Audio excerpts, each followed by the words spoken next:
Okay, good evening.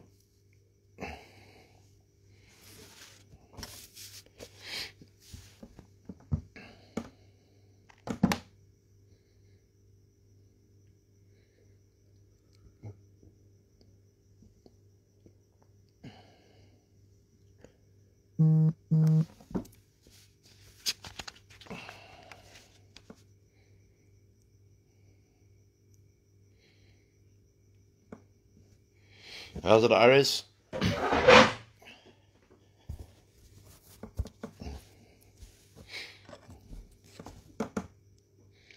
Hi, Colin. How's it? Bobby, Janine, Jennifer. Hi, Natasha. How are you? How's it, Andrea? And do you have any? Okay, I'm alive.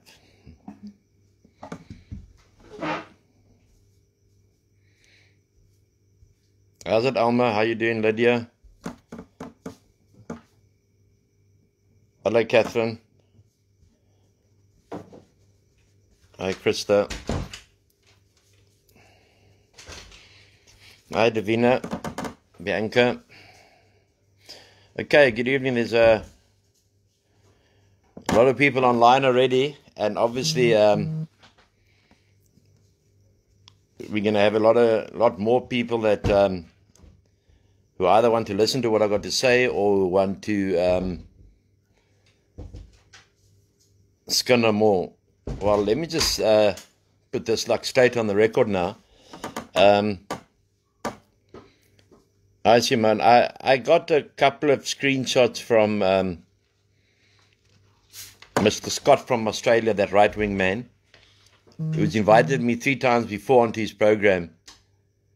And he's interviewing some people that, unfortunately, I cannot respond here to because they are part of the lawsuit that I went to my attorneys to today.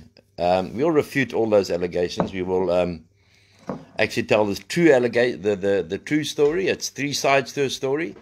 Some people leave a rehab and they relapse. Some people make videos of prostitutes for the last 15 years and they put them on their computer screen, who were interviewed tonight. Some people who were 2 hours on the farm. So I feel like a bit of a Donald Trump tonight. So I don't care what they say about my organization or about me, quite honestly. This is what you hear in the truth tonight, is because I've been pulled apart by 3% of the public, which I've never met. I don't know them. And if I'm the most important person for them to worry about while there's corruption and theft on this farm, and when I wasn't running the farm for the last year and a bit, as you all know, I handed the farm over, regrettably.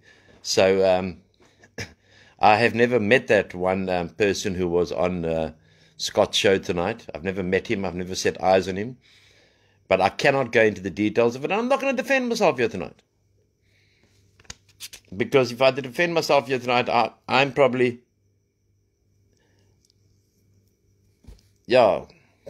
Ask, you know, the one thing I can say about Carl's father... Or not, let me say about Carl. You all remember him singing my praises on Facebook. So make up your own minds. He then went home and he relapsed after... I won't go there. So I don't really care. You know what I mean? So I'm just like trying to tell you from the onset, this is the way it's going to be. I'm not going to justify myself. I'm not going to... Because it's been another day of full attack. I went to attorneys today. I had a lovely day, actually. I went to attorneys. I went to my accountants. And strange, people talk about casinos. If my mother gives me a lot of money, if I sell my bakkie for 200,000, aren't I allowed to do what I like with it? If I want to buy the doctor a ring or I want to do this, aren't I allowed to do that? But I will... The interviews are weak in the way that I have got all the videos of where both those men praised me to the hilt until the relapse. And the other man, I've never met in my life. I'm not going to justify myself, South Africa. For the people who know me, there's a lot of people who think they know me, but they don't actually know me. I'm going to speak about something tonight that, hello, Pastor. Can't wait to see you tomorrow. I'm so tempted to tell you stories, but rather not, hey, Doc? Rather not. Excepting to say that it's funny when people leave my rehab and they steal my scooter and they hide it in the bush and we find it this afternoon.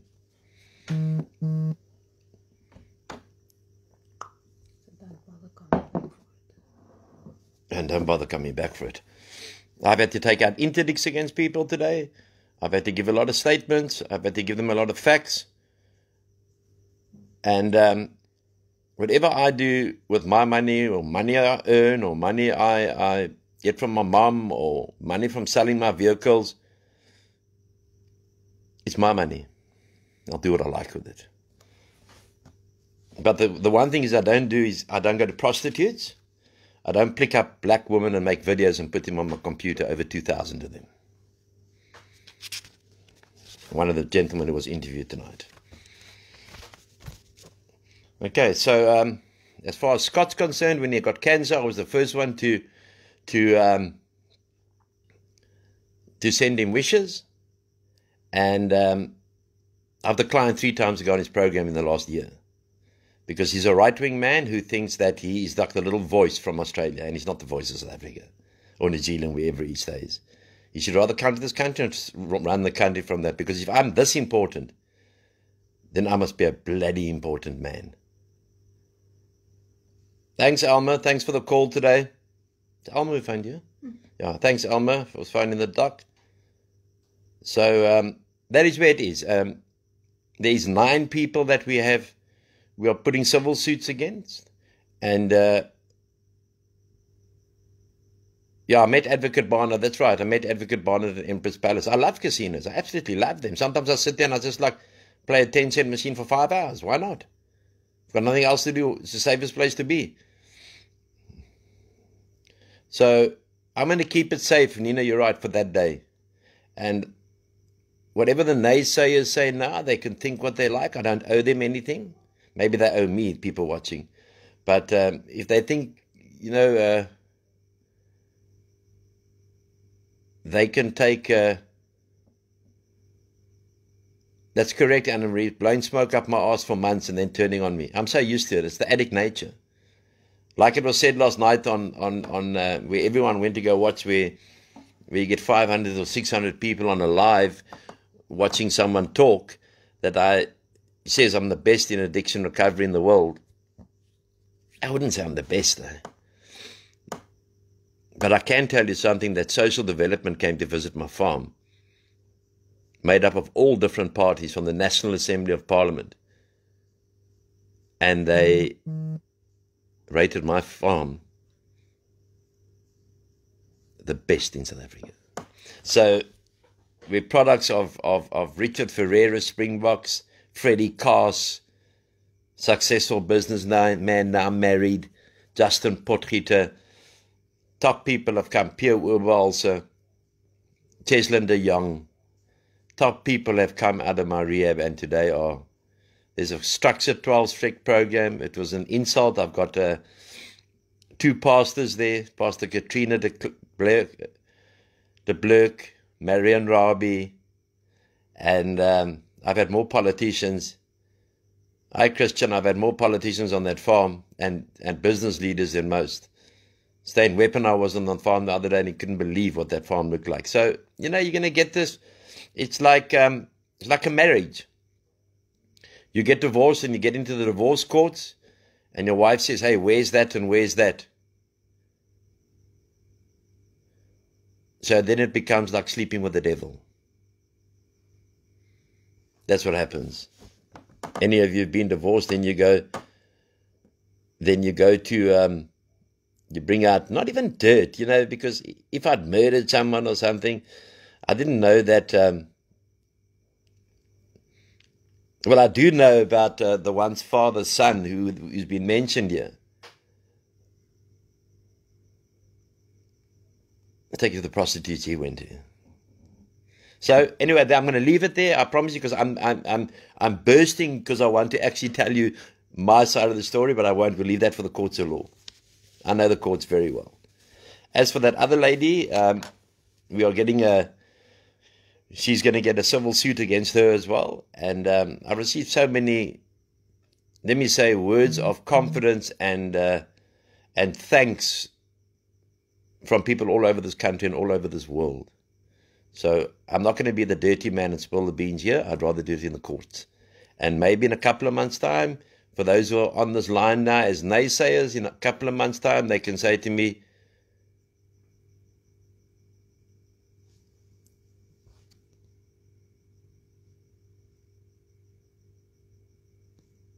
they can say to me, Anthony, I'm sorry for judging you. But as far as it goes now, enjoy the trip, because I'm not a weak man. And then I saw a couple of comments of last night I've been exposed as having a certain illness. Now let me just address that. I wasn't exposed because I exposed myself. I said last night what medication I'm on. But I don't want any self-pity from no one. And I'm not saying this because, and having this discussion now, where I'm looking for self-pity or to justify anything. I don't have to justify nothing. I didn't murder anyone. And I didn't break into houses. I didn't go sleep with prostitutes. I didn't go take Chinese women into toilets of casinos.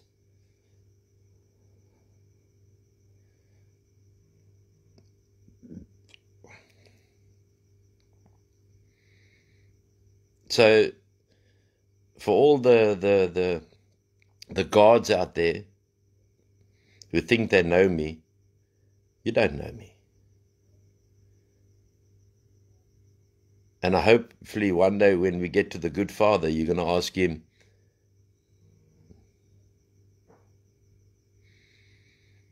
you see, the caliber of people that sadly Scott interviewed tonight is low life, because in journalism, you get the right to reply on that program. Because they're quick to contact me to run Neil de Beer down. Contacted me 3 times. Please, will you come and talk about Neil de Beer? We don't like him.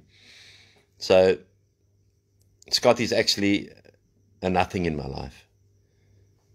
Quite honestly, a nothing. I've been on big TV stations. That's not a TV station, that's a little social commentator, like many call me.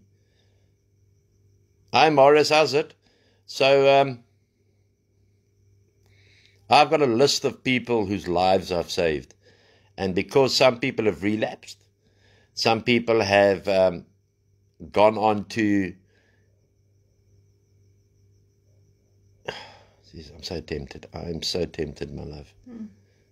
I've got the doc sitting off me. She says, I mustn't say what I want to say about those 3 gentlemen, if you can call them gentlemen. They got their little bit of fame. I like Scott as well. Francois was a human being. I like all people as human beings. But if you think that those are 3 guests that he's going to make ratings, if I make ratings, then obviously it's like Winston Churchill said, any publicity is good publicity. I did not murder anyone. In the past, yeah. No, Frida, I'm so tempted, because if I let a can of worms out, we'll throw my court cases away. So I think I must take a sip of Coke.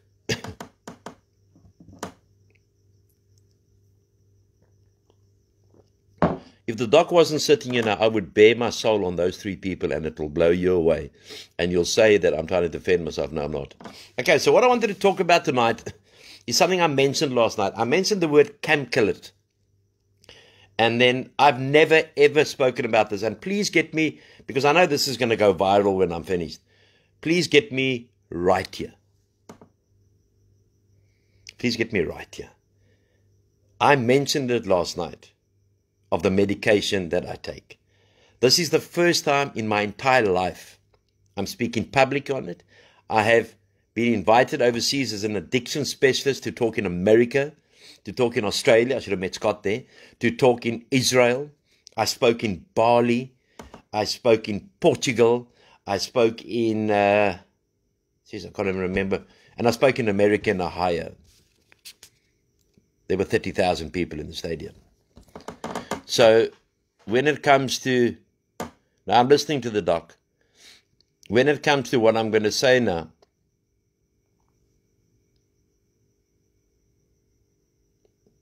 don't feel sorry for me. But I mentioned it last night, and then I got calls this morning asking me, do you also suffer from that? Because I mentioned the word camp-killet.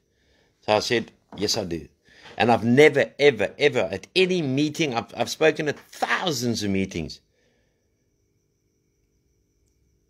Thousands of meetings I've spoken at, and I've never mentioned this. This is something that has haunted me. And please, I'm saying it again for the naysayers. I'm not looking for self-pity. I'm not justifying, hey, this is why Anthony went to a casino and spent my own money, because my books are audited. And my books are audited unlike 90%, 95% of other rehabs and 95% of the government MPOs. Scott lowered his standards tonight. And by everything that has been said there, we'll just add to our defamation case. I'm so itching here, Doc. It's the type of man I am.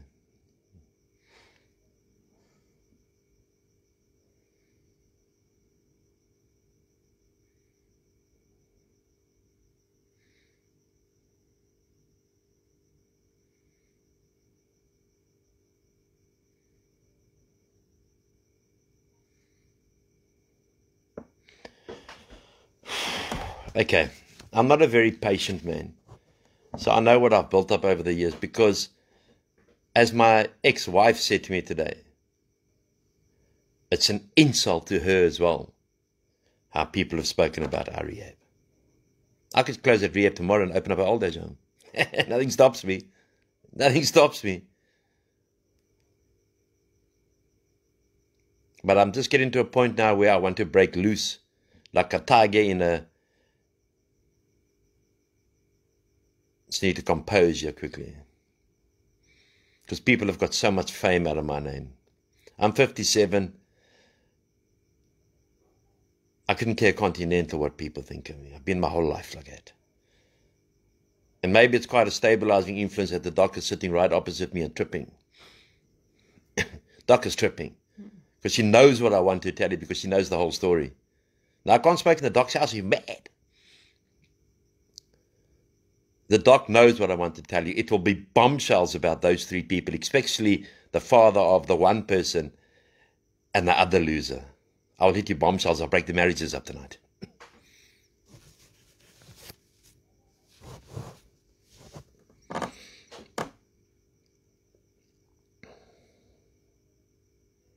Okay, so I've it's obviously been a bit tough, but so again, I'll just say no self-pity. I'm not saying this to justify, because I've committed no crime. People don't stay with me for 7, 8 years in the rehab if I've committed crime, or if the rehab is so bad. I've got the father of the biggest golf estate in South Africa on my farm for the last 4 years.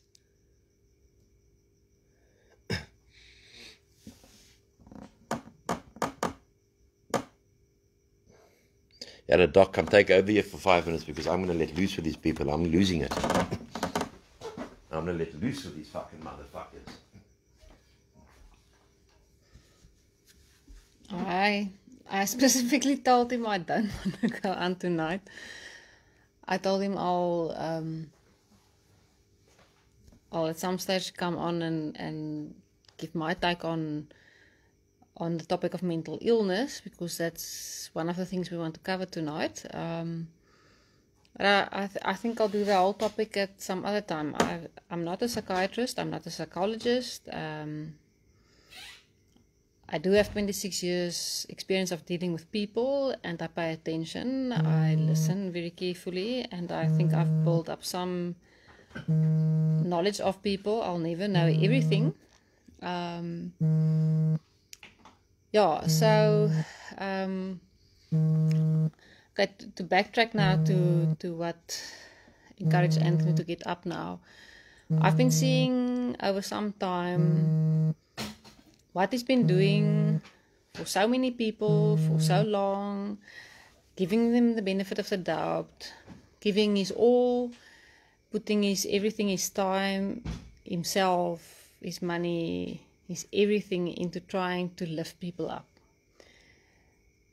And they keep stabbing him in the back. I don't know how he does this. I honestly don't know.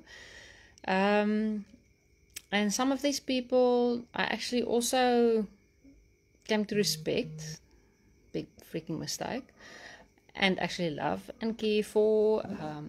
I was also stupid enough to help them time and time again, even when I knew what was going on in the background.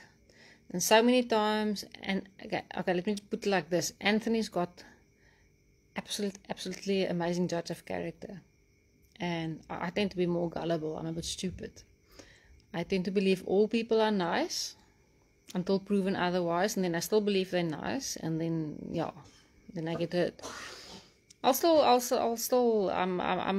become less gullible, but I'll still try to believe the best of everyone. And time again, Anthony tells me, this is what's going, there's something up with this oak, or there's something up with that guy, or there's a konkel going on between those two. And I think, I don't know, they seem to be quite alright with me, to me, and then week or 2, month, whatever later, Anthony's theory proves to be right. Okay, now I'm unalive, and my son has come to put his freaking school book in front of me to sign. Flip, boetie. Kan ek dit nie môre teken nie? Ag nee man, los dit. I don't believe this. What? Where was I sign? You were supposed to have slept already. What's today's date? 12. Kenna, boetie. Apologies. I can't believe this. My 10-year-old son has put his school book in front of me to sign at 9:20 at night, after I already said good night to him. Cheers. Now I'm totally distracted. I don't even know where I am. Okay, lekker slaap, sleep for your boy. I'll probably miss this once they're adults. Okay, liefie, lekker slaap. Mama's op 'n live, my skat. Bye. You know, sorry, I'm totally distracted now. In the mornings when he's got these little routines that he has to say goodnight to me about 10 times every night, and he's got his whole little story that he's got to tell me, and I absolutely can't sleep unless he's done that. And in the mornings when I drop him at school, he also has his whole little thing. He doesn't give a flying whatever. Wherever he hears his story, he carries on and tells me how much he loves me, and there must be so many I don't know, trillion angels around me to protect me, and I must come back safely. He's very, very worried about me all the time.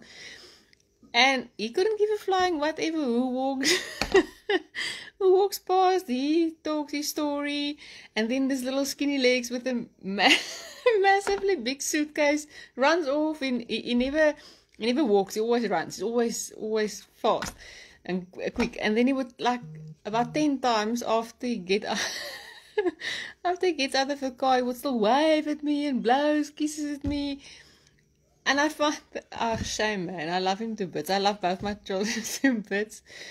And I love the fact that he, at age 10, almost 11, he honestly couldn't care. He's not ashamed of blowing his mother's kisses and whatever else. So I'm just trying to appreciate it as much as possible, because I'm sure there will be a day that that it's not cool anymore.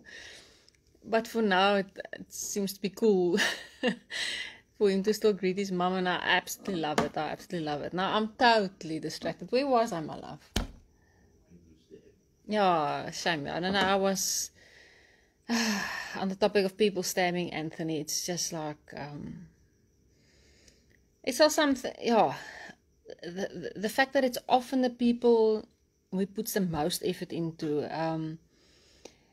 and who helps, whose families help, even though they horrible to him behind the scenes, or he is they're saying this about him or that about him or about me or whatever else. We actually keep on trying to help them. I don't want to name names. I don't want to give specific examples. And it's like really actually painful to see everything he puts in. He puts his whole life and soul and being and everything in. He puts his own money. He invests in it. Okay, well, like me and Anthony also, money it's not important to him. That's not important to him. People are important to him. Helping people, that's important to him. So people's always on about money and money this and money that. You guys have no idea how much money is invested and so into so many of these guys.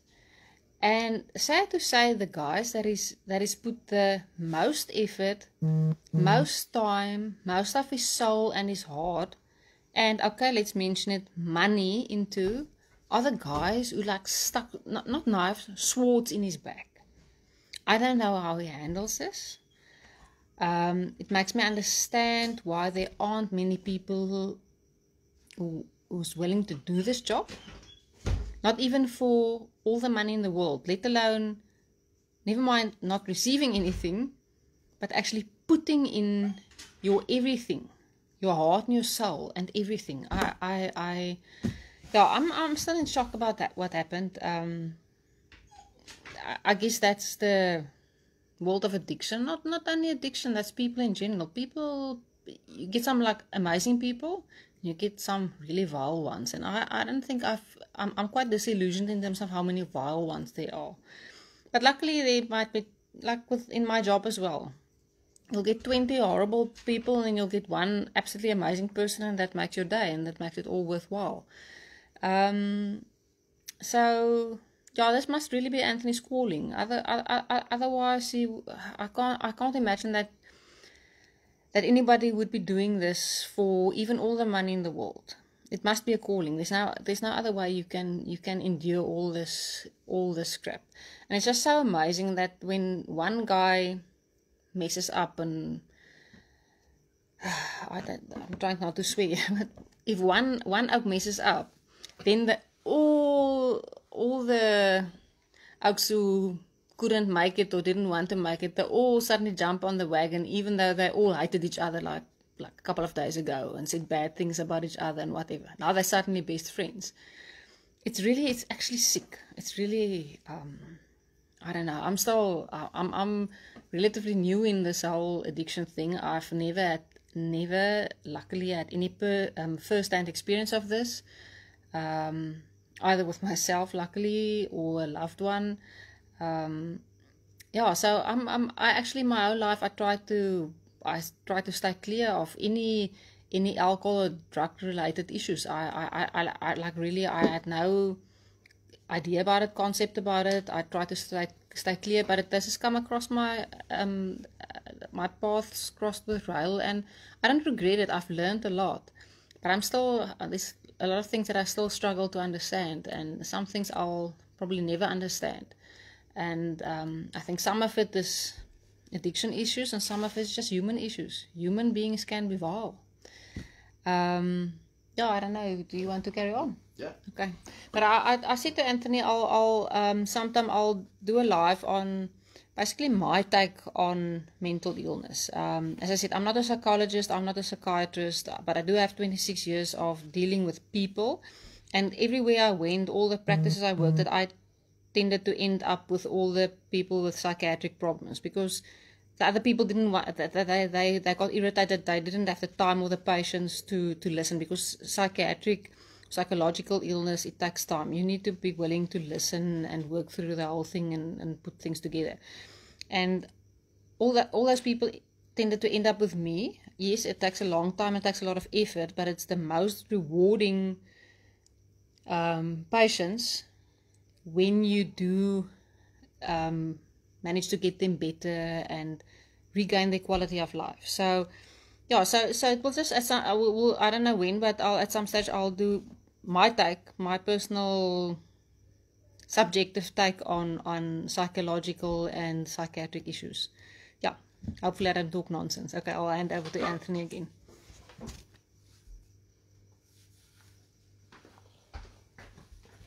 Yeah.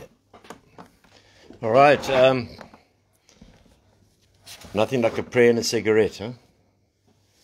And there's one thing about the doctor that and I've known her for a long time, is the once I was lying on the couch and I was really just felt like watching TV, and I said my phone rang, and it was some person on the phone. So I said, "Doc, just tell them I'm sleeping, please." She says, "No." The doctor's never lied.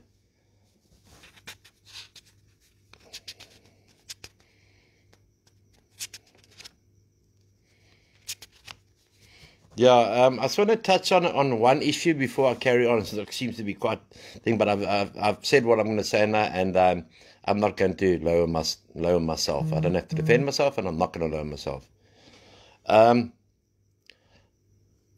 UIM letter that they released today is nothing short of electioneering, politicking, pathetic.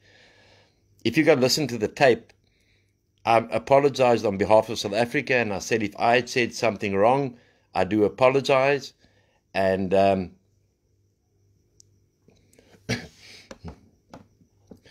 they've spun the whole story around. So I'm free because I've apologized. And that's what recovery has taught me. Yeah, there's very little, Nina, that is based on truth.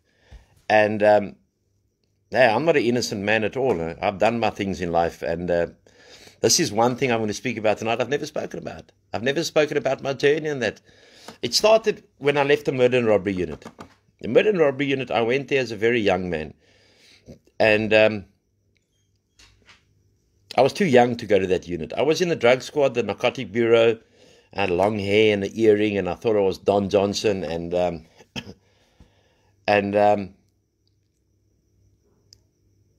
a young man, very young man. I made the national police cricket team, and that was my aim, to go overseas and play cricket. I then went to the murder and robbery unit, and I was very young. And I can tell you now, the things we did there, and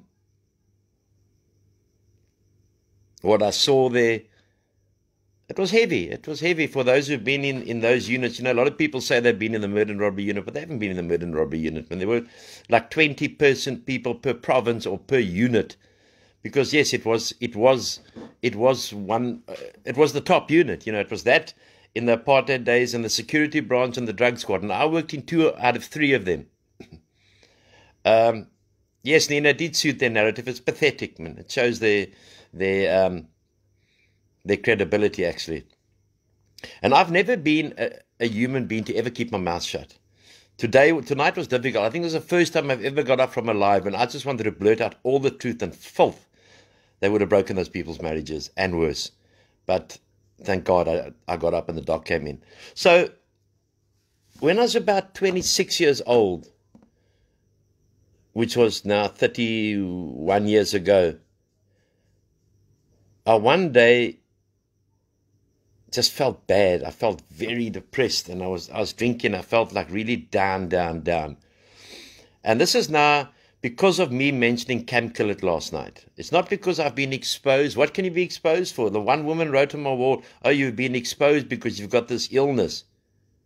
Can we be exposed for mental illness? I've been through trauma for 30 odd years because I hated the stigma. My mother used to tell me, "Anthony, have you taken your tablets?" It used to freak me out.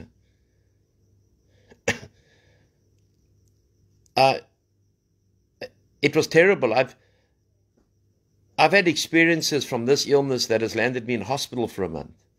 I've had this experience that has landed me in mental institutions 10, 15 years ago, 20 years ago. It's the most terrible thing that I lived with. And every time that my mother or my ex-wife or my previous wife before that, or my brothers, they're listening to me now. My brother's back on the farm coming to help. every time they mentioned it, I hated it. I actually hated it. And I used to go and give talks, and it used to be on the tip of my tongue because Derek Watts said once to me, Derek Watts from Carte Blanche, he's never heard a man ever give a public talk like I have. And I took that as a big compliment because Derek Watts, I've been on Carte Blanche 3-4 times already. Special assignment. I'm not bragging now. Special assignment, 3rd degree with what's her name, Debbie or what? I can't remember her name. And every time this was mentioned, every time you go to a doctor and you say, doctor, I feel terrible. And you put down there this illness, you can forget about the rest of the examination because you were judged on that the whole time. It has got easier over the years. And I've spoken about it too. And the only time that I got to the point where I thought, okay, no, it was killing me. It killed me up till 3 years ago is when I met the doc. And I'll say this quite honestly. When I met the doctor and she said, there's nothing wrong with it. You take your medication. Why do you feel like this? I said, I feel like, when you walk quick, and my mother used to say to me, why are you walking so quick? Or you're sitting down and you're just like staring into space. Deborah Patter, that's right. You're just staring into space. Excuse me, that you just want to be quiet. Like you judged every step. I've lived like that for 30 years. Every step I've done, I'm not looking for self-pity for the naysayers. You can print what you like. I don't care now. But I'm exposing my heart. And it was so terrible that when I woke up in the morning and I felt like I was in the black hole, I would go and drink. And I would go and drink. And when I met the doc, and obviously she was my doctor, I went to go and see the doc for a year when she was practicing. I never told her. Because I was too embarrassed. I thought it was an embarrassing thing. I thought that it made me feel like a weak man. It made me feel like a weak man. And it was horrible. I tell you, I've been into... It's terrible. And I'm going to say this again. I'm not looking for self-pity, please. I haven't committed no crime. I've never committed no crime since I've been sober. So if casinos is a crime on my money, then I'm guilty. Well, my life's been threatened around South Africa. Then I'm guilty. But this stigma I've lived with, and this stigma is the one I hate the most. My sister Leslie, who's watching, used to tell me, like, I used to get up in the morning, have you taken your meds? And I used to trip out and walk out and just like think, why are people judging? You couldn't, if I started digging a hole, and then I got into the effort, okay, I don't dig holes anymore because like I'm getting a bit overweight. And I don't stop until I finish that hole. That's me. I don't stop. I'm a go-getter. I'm outspoken. And then I realized something when I met the doctor. Because after I think it was about a year, I said to the doctor, this is what I've been diagnosed with when I was under the influence of alcohol. Do I believe I've got the illness? I don't know. I'll be honest with you. I don't know. I think we've all got a bit of high and all a bit of low in us. So I'm going to read you some names of people that belong to the bipolar club. God has blessed me with an extremely, and I'm saying this humbly, brilliant mind. I say sometimes things to people because I want to find out what is coming out. I've got the spirit of intuition, and I'm just, you get to the stage, I don't care. I've got the spirit of intuition that I know when something's going to happen. I know when God called me. I was a special person. And when I mentioned that to my mother one day, I said, Mom, God has called me in the Humewood police station. My mother turned around to me and said to me, have you had your tablets? It broke me. Anything I would do, I'd come home to Mom and say, hey, Mom, I'm a director of a big retail store. Are you sure? Let me phone to find out. It hurt my mom because my mom didn't know what was going on. When you get into bed and you're so black-dogged of depression. 2 years ago, I went into hospital for a month. And a psychiatrist prescribed me with a pill called Dopacol. Every time I took that tablet, it just had suicide thoughts in my mind. It was the most horrible, horrible, horrible, horrible tablet I've ever taken in my life. And I used to take it, and I used to have to go. I was still with my wife then, my ex-wife Karen, and I would sit right next to her because I was scared I was going to go outside and throw myself in front of a car. That's how bad that tablet got. That I got to a point that I went to Dr. Rihanna and I said, Doctor, like, we weren't having a scene, we weren't involved. We had spent a lot of time, like we joke around in the surgery, because we were good friends, because we spoke our hearts out. I spoke my heart out.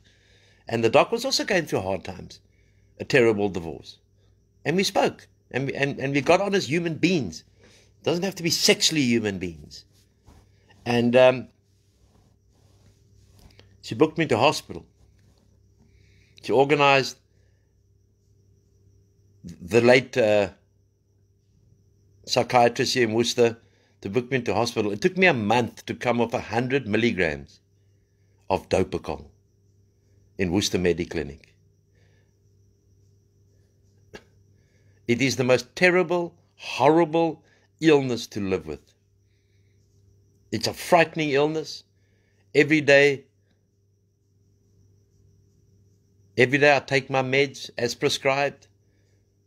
Couple of months you go for your blood tests. It's not easy to build yourself and make a name for yourself when people know that you've got bipolar. This is not a justification for anything because I've committed no crime. I'm going to say that again. I'll say it 15 times. I've got one of the smartest farms in this country. But I just want to read a list of people who are suffering from this illness. I'm lucky, I'm stable. I'm very stable. I've been very stable for a long time. After my last stint in hospital, which was about a year and a half ago. More than doctors. More than 2 years ago, where I just wanted to kill myself. I had the farm, I had the money, I had everything. But what's money? Like the doc said, and the doc doesn't lie. I didn't ask her. She's an educated woman. We're very straight and honest with each other. And money means absolutely nothing to me since I was on the streets. I don't care if I got 100,000 in the bank or I got 10 rand. It doesn't interest me. That's why I sponsor and take so many people off the streets. And so many people talk so highly of me. And then they turn on me when it doesn't go their way. They talk so highly of Anthony Hall that they've never heard a man talk on addiction like this. There's no one that can beat me in talking on addiction. I know it first hand, second hand, and third hand. And you give them a better life. You set them up. The last 30 years of my life has been the most frightening 30 years of my life. Bipolar is not nice. But it's made some intelligent men. And my hero was bipolar. Winston Churchill. God has given me an incredible gift of discernment. I told the doc this was going down about a week before it went down. This is what went down now. I can read a person like a book. God has made me a very strong man. And I've battled this illness for 32 years. I've been sometimes in the darkest hole. And like I said, I'm not trying to justify anything because I committed no crime. It's made me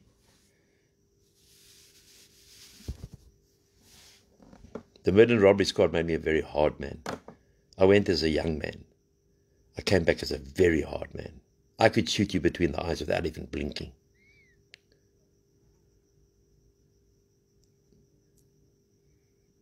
It's a horrible disease. But I'm just, for the people, I'll carry on with the story. I want to tell her, for the people who've got bipolar, and I know a lot of my friends who have got bipolar, and you know when you've mentioned bipolar before, and I thought, Anthony, open your mouth up, do it now, break the stigma. I just couldn't. Last night I did. No one broke it for me.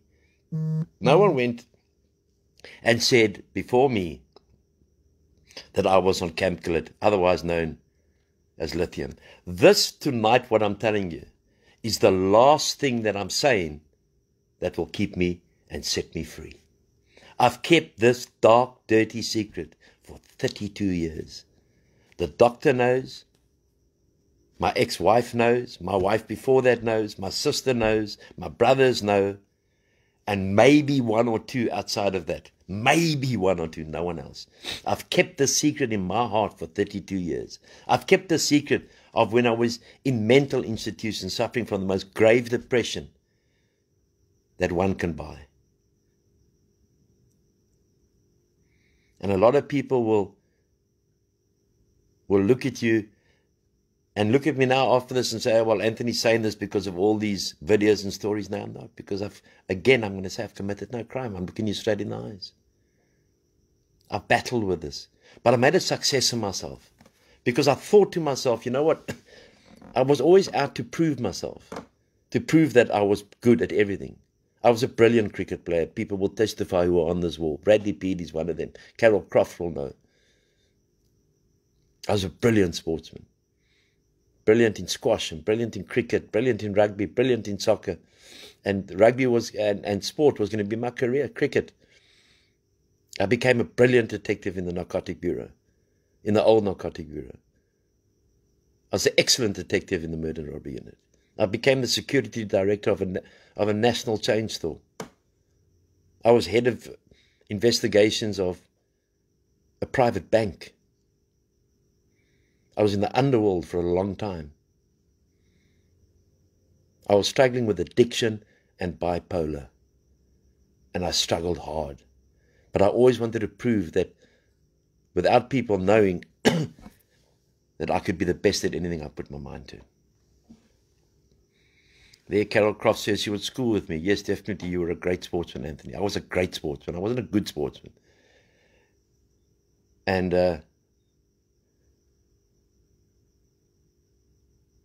I've always lived with this, and I've always wanted to prove that I'm not bipolar. Yes, you were the best in Sun up there. Frida Kuhn used to work with me. Thank you, Frida. I haven't seen Frida for years. And I always wanted to prove that I had to be the best. So if I went onto a soccer field or a cricket field, I wanted to prove I was the best. To break this chains of bipolar. I hated that name. I detested that name. And tonight I'm setting myself free.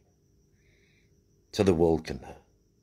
And maybe people who are suffering from it can realize that you can rise to great heights even if you've got this horrible disease. I lived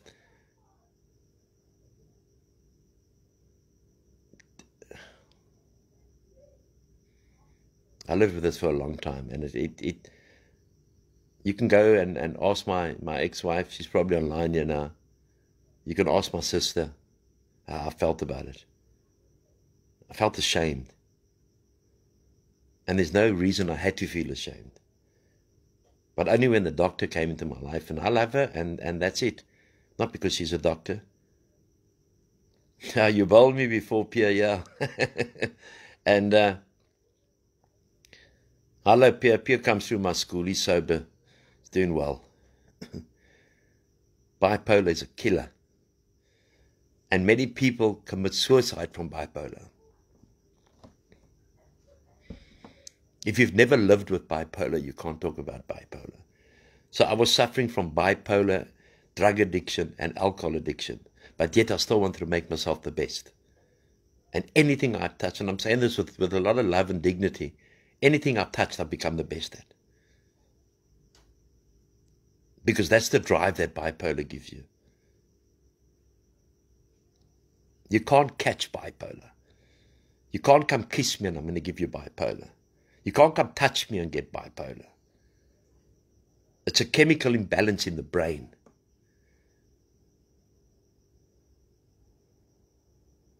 It's a chemical imbalance in the brain. It doesn't, I used to think that, because 10, 20 years ago, people used to say you were mad if you had bipolar. People used to say you were mad. I'm going to tell you who is on our list of. This is the last thing I have to admit to South Africa. Now you know everything about Anthony Hall. There's nothing more. And I never knew it would be on this Monday night. There's nothing more. Now you can say what you like. Mariah Carey,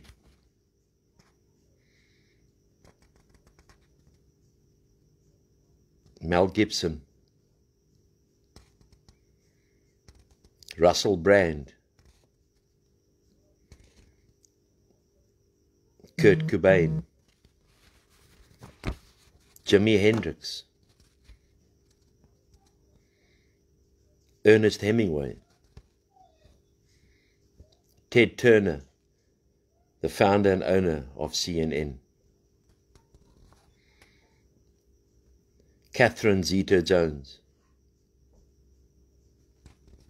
Vivian Leigh, one of the greatest actresses of all time, Frank Sinatra, My Way. Do you know why he ever sang that song, My Way? It wasn't his song, it was written for him. Go listen to the words sometime. Everyone who suffers from bipolar, listen to the words, and you'll see bipolar all over My Way. Why do you think I play that song so much?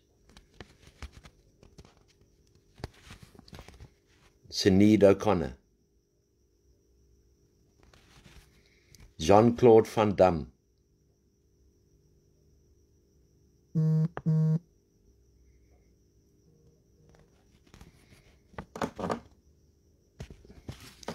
and many others, but the one I've mentioned already, the man who won a war, being bipolar, and that was Winston Churchill.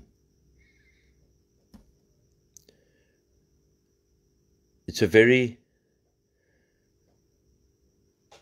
bipolar people that I met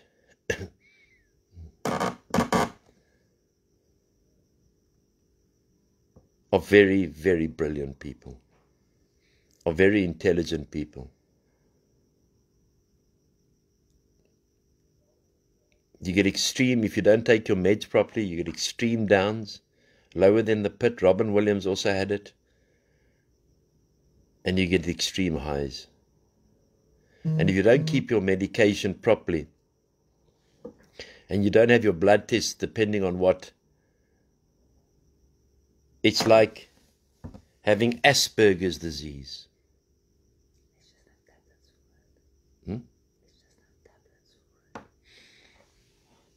One of the men on that show tonight's got Asperger's disease.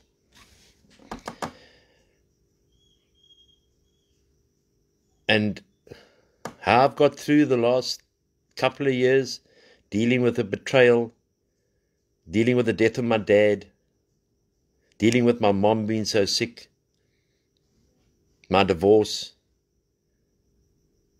being totally stabbed in the back and robbed blind.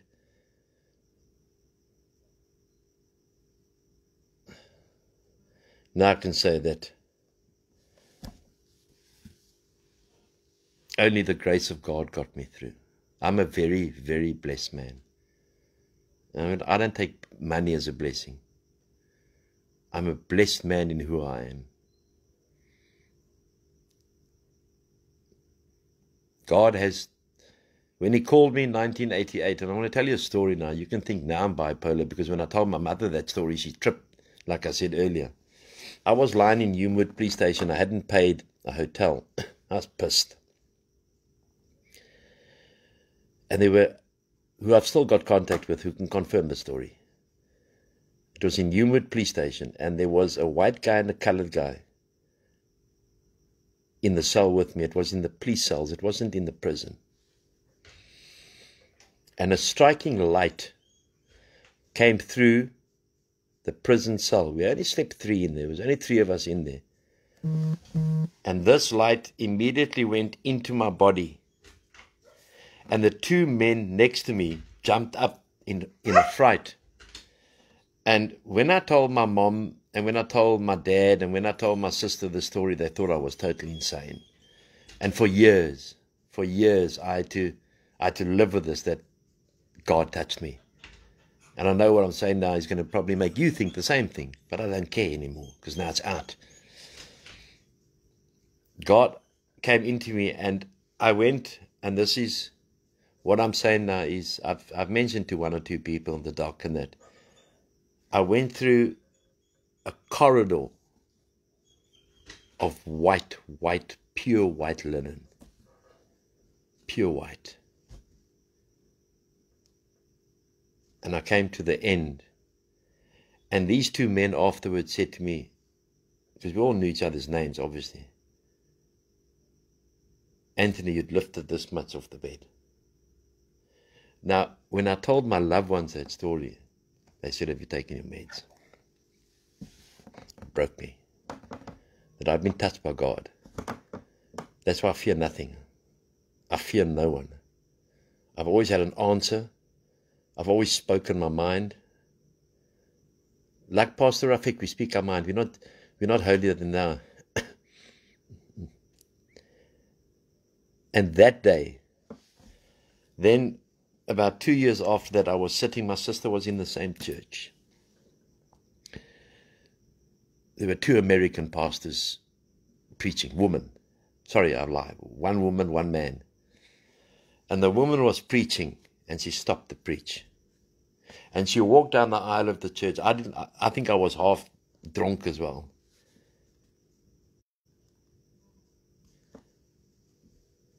And this woman put her hand on my shoulder.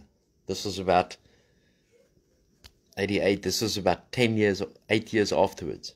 I asked my sister, she was there. She was my witness. That's why do you think in the last 30 odd years of my life, I've never been without a witness? Have any of you ever seen me alone? I go everywhere with a witness. A black man was my witness for 16 years, Marius Lalwa. He stayed with us. I bought him a house. He died on the farm from HIV. I buried him, but he was my witness for 16 years. I never, ever in the last 30 odd years have I ever walked alone in any street besides when I went to Japan. Japan was the only place I ever walked alone. And this pastor walked down, and I don't know, I was probably about 3/4 away in the auditorium in the church. And she stuck the hand on my shoulder in front of everyone. She had one of those mics that you click in here. And she said, you, my son, because I was obviously much younger then, are going to one day preach to millions of people around the world. You don't know who you are. My sister was sitting there. You can ask Leslie. That's why I've got a witness for everything in my life.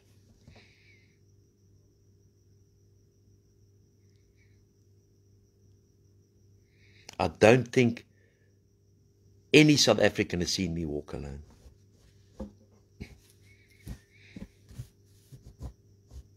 If I come visit the dock or I stay over at the dock, a witness drops me off. I leave with him in the morning. I never travel alone. I never walk alone. I never go to a shop alone. When I go into the toilet, they come into the toilet. Even these naysayers who've stabbed me in the back can tell you that Mr. Hall always has a witness. Because I know Satan's always out to attack me. Where I've been called by God was in front of witnesses. And the one witness was my sister. And she's 64 years old and she's not going to lie. What must she lie for? What does she benefit from lying? She's had a traumatic 2 days. That's why I say my farm is blessed. I invite anyone to my farm. I could get a list of people coming to praise the farm. But why should I? Because then I'm doubting God. I've got an intense faith in God that has made me a very, and I'm going to say this now, whether we like it or not, I'm a very powerful man. Jeremiah 29:11 is my verse. I know what happened that night in Humewood Police Station. So did the two people with me. I know what happened at that church. And then 3 months ago, a woman on this wall was at a prayer service with a minister.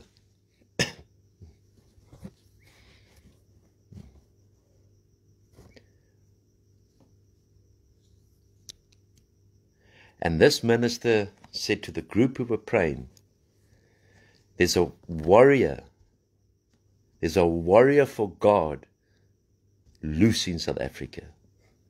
And they said, hallelujah. This man doesn't know me from a bar of soap. And his woman sent me a message the next day. She was tripping. Hey, Iris. And he named me Anthony David Hall. David, the warrior for South Africa. That's why I fear nothing. I don't know if the bipolar is giving me extra strength or whether I got it. The doc doesn't believe I got it.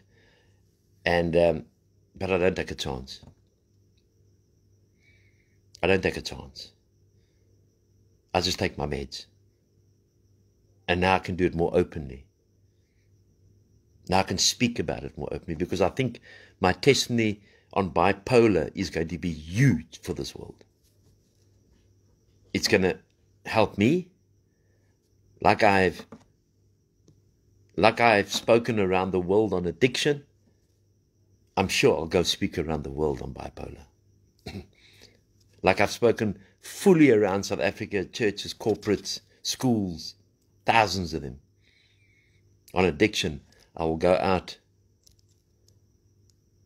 and speak on bipolar and addiction. This is one thing I've been afraid to speak about for 32 years. It kept me... I need a power bank. Yeah, it's going very quick. Sorry, we're just going to get a power bank here quickly. I've broken the chains tonight, Andrew, you're right. The chains that have been affecting my life for 30 odd years. God called me. God called this man. I'm a blessed man. That's why I'm under attack. I've been in the newspapers since I was 10 years old for cricket. Anything I've done has been public. Why do you think that this man has always been public? Since he was 10. It's 47 years.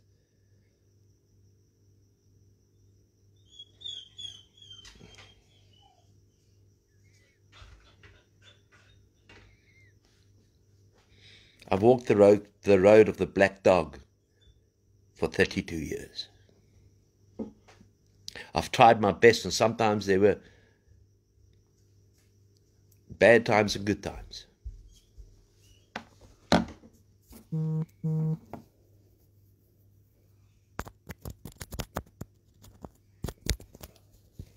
Thanks, man. Yeah, it's fine. I'm just throwing everything over here. That's okay. Okay. And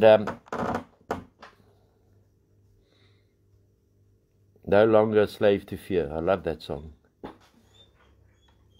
And like I said here to all the naysayers who are listening here tonight and watching me, I don't care anymore. Because now I'm free. And he who sets me free is free indeed. So you can go right and you can make videos and say, Anthony Hall tried to find an excuse for going and spending his own money. How ludicrous.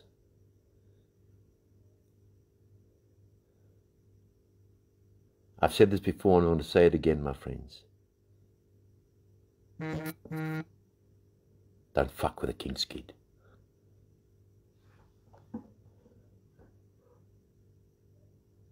Don't fuck with a king's kid. I've taken this abuse. I feel like Donald Trump, who has taken the abuse on international news every night, and he stood firm. That's why I've stood firm. I've got a memory like an elephant. People ask me, where do you get all your memories from? How can you remember everything and you write nothing down? Because God has blessed me with it.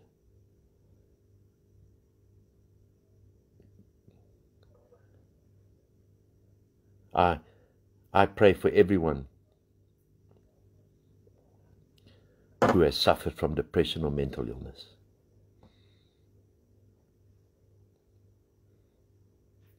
Ladies and gentlemen, if I tell you something, I'm going to blow your mind. I've been called by God not to be the president of South Africa.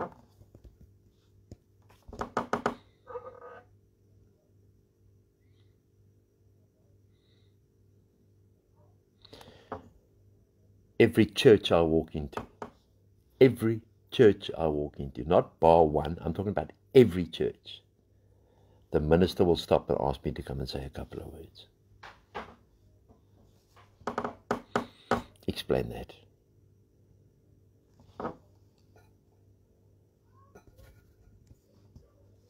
Wesley Miller, what did I put in one work? I said, don't fuck with the king's kid. Where did I use Jesus Christ's name? My brother, I don't have to, or let me put it this way. I told you 2 minutes before that I got a memory like an elephant. So please, sir, don't talk nonsense to me. You and the people who like that, because I never said that, you see. That's your own imagination.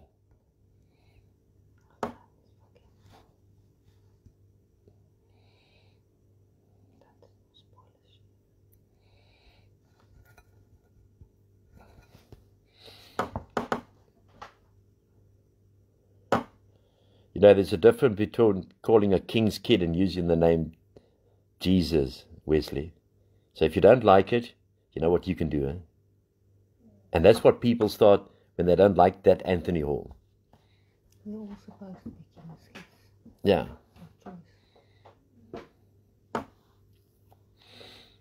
If you're trying to be famous here, Wesley, go be famous somewhere else, brother. But don't fuck with a king's kid. I'm telling you now, my bro, you don't know who I am. You don't know who I am. You may think you know who I am. Why has God for 47 years made me one of the biggest public figures in South Africa for various reasons, for painting, for cricket, for murder and robbery unit, for everything? Opening up a rehab. Why, my bro? Because you had nothing better to do.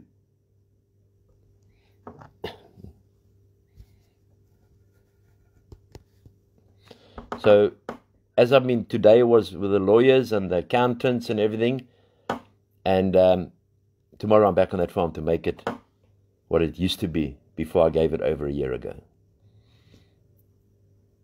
Before I gave it over a year ago, and it's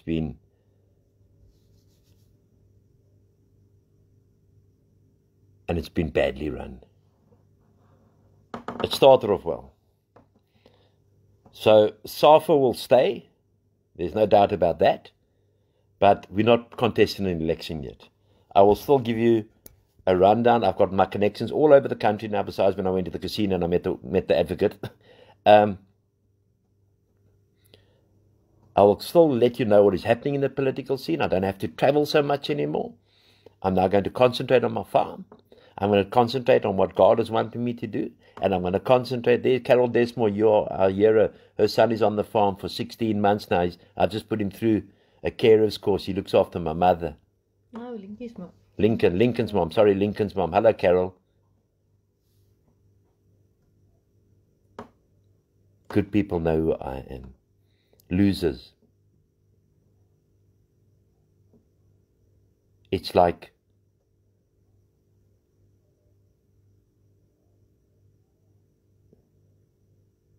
what Judas did to Jesus.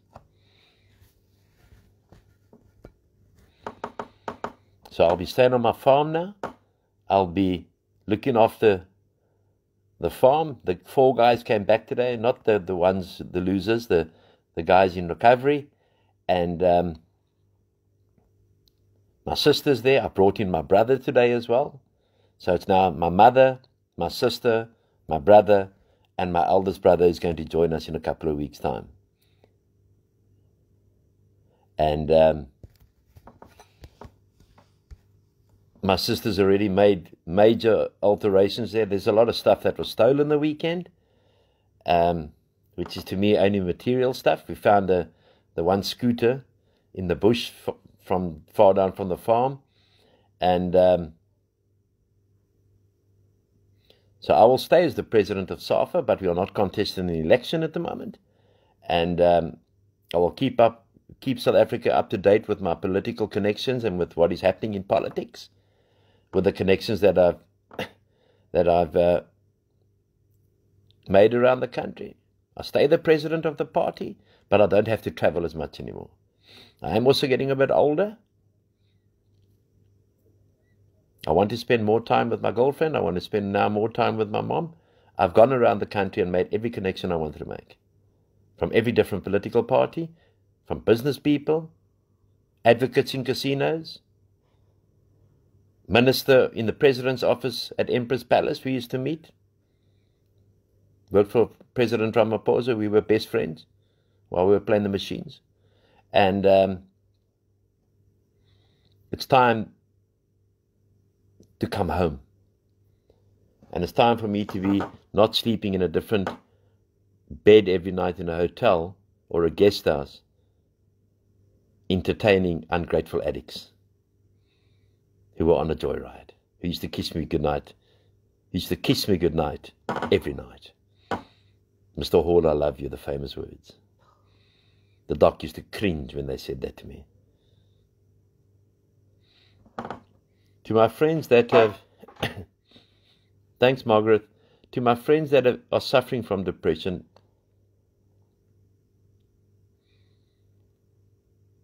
you know, it's Angus and AD are stars. Those two are amazing, and you know they're coloured lighties. Angus and I drove around today to the lawyer, to the accountants, to have my hair, to have my shave. I like a cutthroat shave.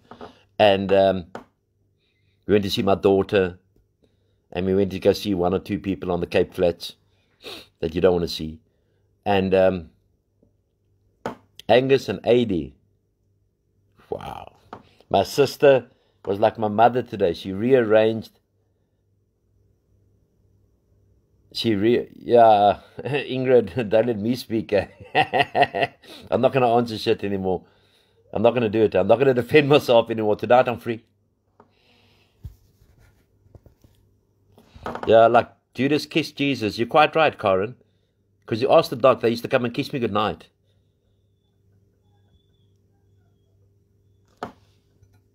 But, yeah, my sister was very traumatized. So my second eldest brother, who's a big businessman, he called me today and he said, Anthony, I'm coming through. Just go show me where those people live. So I said, Patrick, cool it. Yeah. We are very close, our family today. We've been apart for so many years. When I picked up my brother today, I haven't seen my brother for about a year. I said, Malcolm, what's up? He says, Anthony, I haven't seen you so much. Why is your stomach so weak? And it was lovely, huh?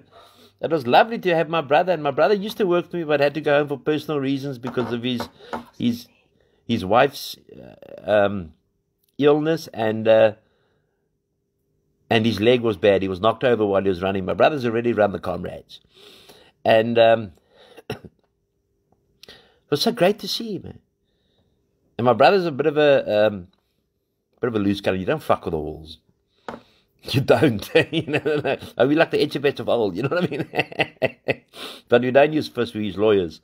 And when my other brother phoned me, he said, Anthony, what's this cuck going on? I was 5 minutes before the shit happened on the farm. My brother was there, Patrick. And they waited till he left before they started and stealing my stuff out my factory. My factory's empty. But I don't worry about material things. I never have. I've never have. I sent Angie today. I was sitting in, excuse me, I was sitting in a wimpy. I love the wimpy, huh? And I said, Angus, this red shirt's got a black mark on it and it's tripping me. I said, go buy me a shirt, please. So he comes back and he says, Mr. Hall, I got you two. Now he takes my wallet. Angus, I trust with my life. Now that's one addict. Ex-addict, recovering addict, that is one man I trust with my life. Yes, Nicolene, Patrick would eat them up. He doesn't take shit. Strong boy, that. And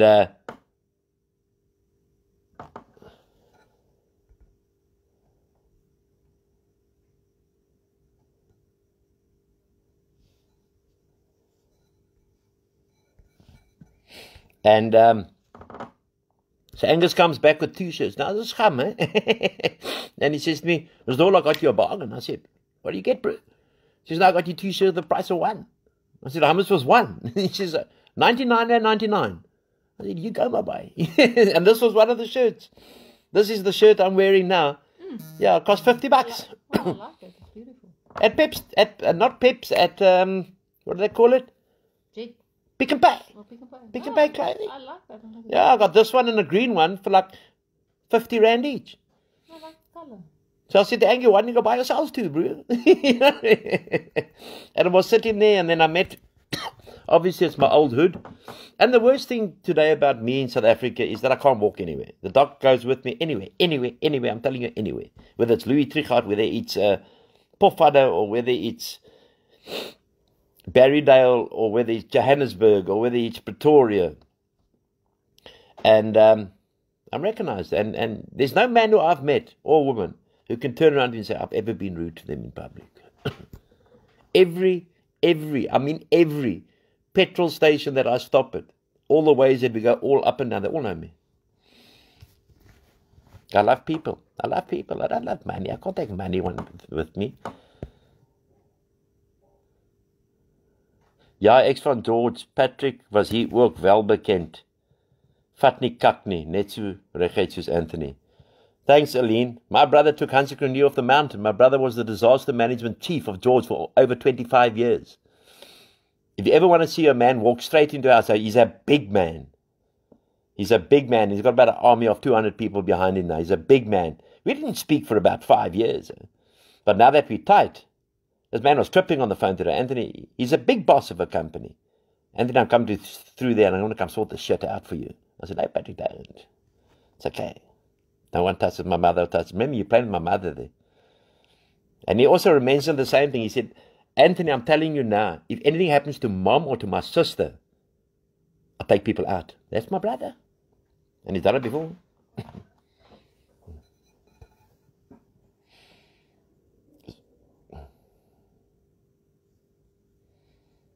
Oh, Diana, did you have the same deal?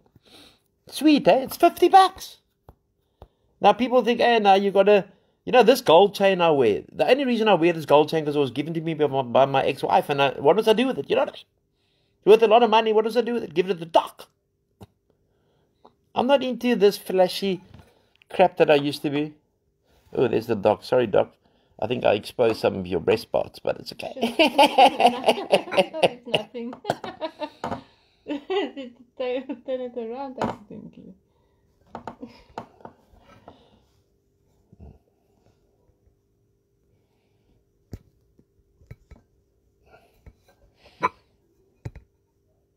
Hey, man.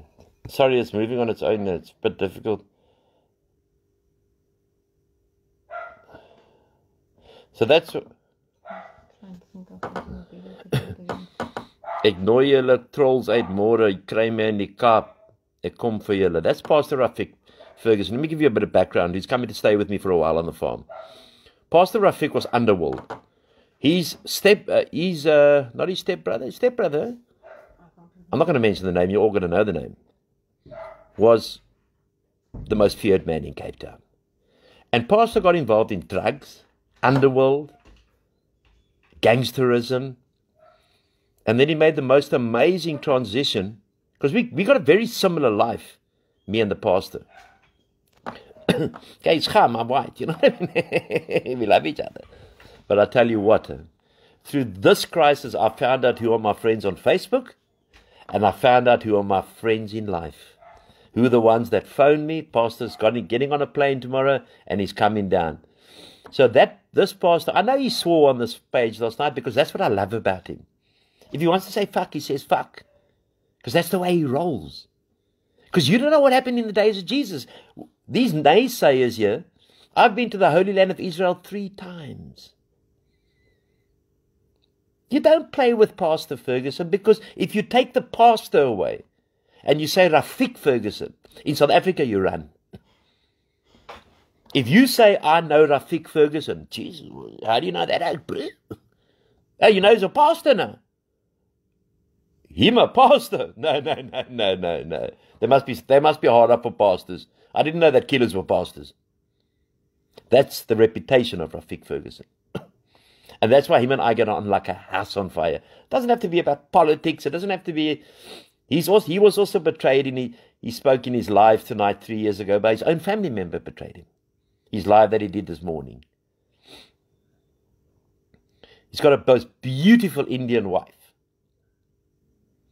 I used to go out with the Indian doc. No? So we kept it United Nations. And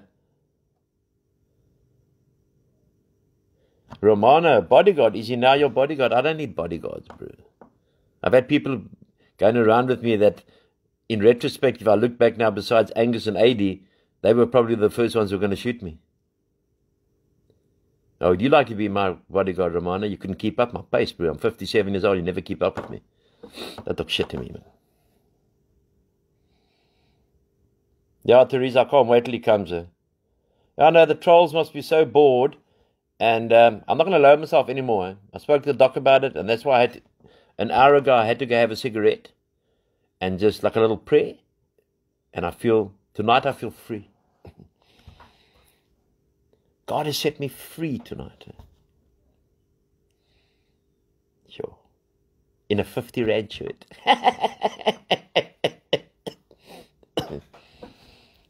Free indeed, like a bird.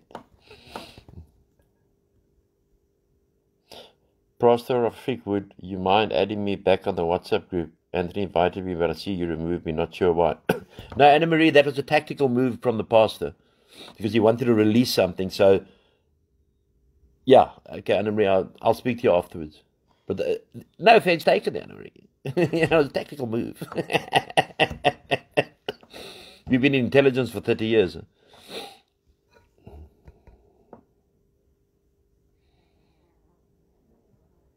Hey, Romana.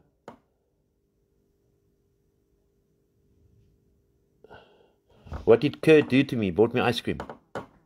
On my money.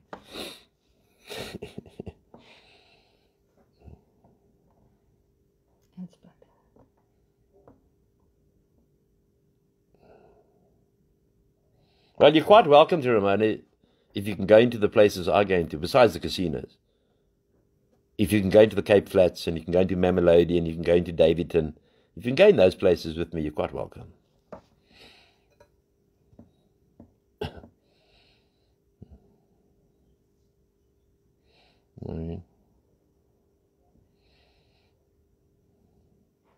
Yes, Joan, Joan van der Merwe, you've always been a good friend.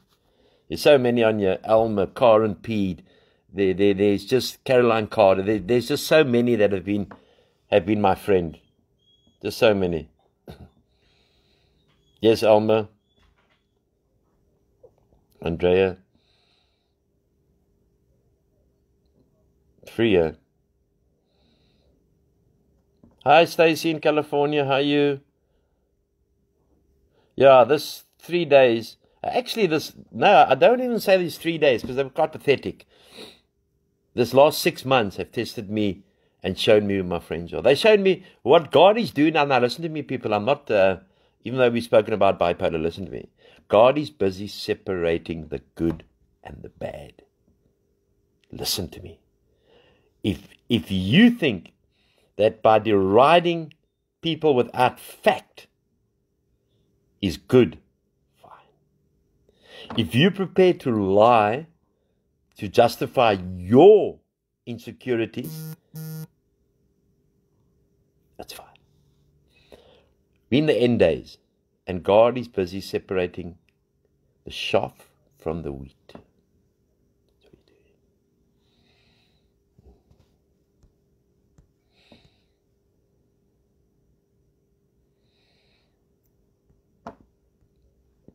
Hey, Oscar.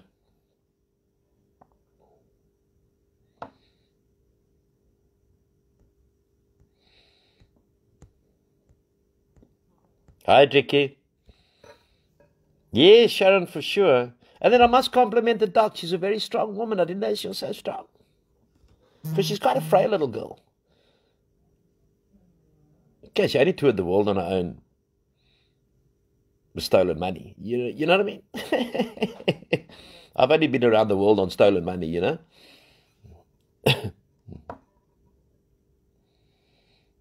Hi, Julia. Oh, what a friend Julia and Barry are. No, hello, Peter. No, I'm fine, thank you. I feel free tonight. I feel like a weight off my shoulders. Tonight you can call me mad. You can call me anything you like. I mean, look what they call Jesus. Okay, Anna-Marie. Anthony, I need answers ASAP about the Koos Weideman incident. Became a political fight on. If your intentions were good to get in contact, please, because you ignored my WhatsApp. Di, if you've been following me for the last 3 days and 3 months and 6 months, you know what I've been through in the last 3 days. I've been about the most talked about man since Donald Trump. My intentions was very honest, no money, like some people said, Mr. Potgieter, and get the help of the best private investigator who's now a bit ill to try and solve that murder, because it intrigued me. So whether it's become a political fight between people and that woman, it's got nothing to do with me. And why I ignored your WhatsApp? Can you imagine how busy my day was today? So I think we mustn't jump to conclusions. If you would like us to do it, I will gladly do it. If the police will hand over the docket, because I can't believe no one has been arrested yet. Why hasn't someone been arrested yet? Have you been in contact with the investigating officer? Because Weideman was brutally killed. Has AgriForum done something? Solidariteit. Because I speak my mind, that's why people hate me. But God knows, you can't hate a king's kid.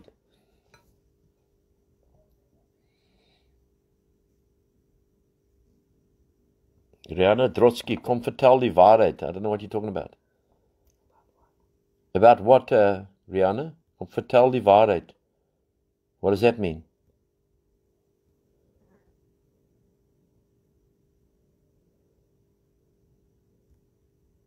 Yeah, Veronica, you've been a good friend as well, and so is Teresa. So is Teresa, yo. Yvonne, great. Isabella, yo. Nina. Andrea's followed me. Not followed me, man. Followed Jesus. Cheers, Richard. Stanley.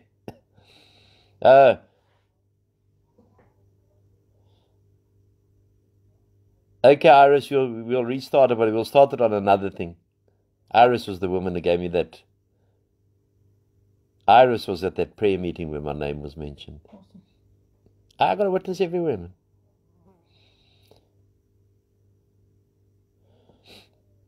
Thanks, Rafik. Yeah, when do we know the Farayas are? Maureen.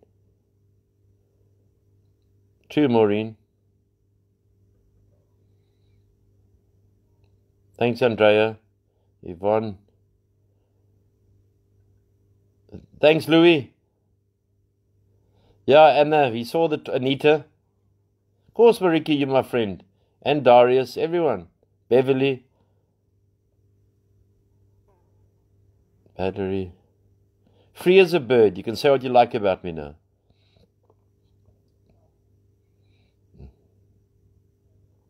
Thanks, Rena. Oopsie. It goes on to you. Sorry. Oh. I think I should go somewhere else. Will they ever get the truth behind the killing of Colonel Kinnear? Well, the guy was denied bail. Killian. But obviously there's a lot of things there. Why do you track a man's phone 2,000 times? You must remember when we were in the murder and robbery squad, and when Christian Boerto was a private investigator, we were tops. Huh? We'd go for days, having like 1 hour, 2 hours in between of sleep. Yeah, we drink a lot, but we solve murders. Huh? Today,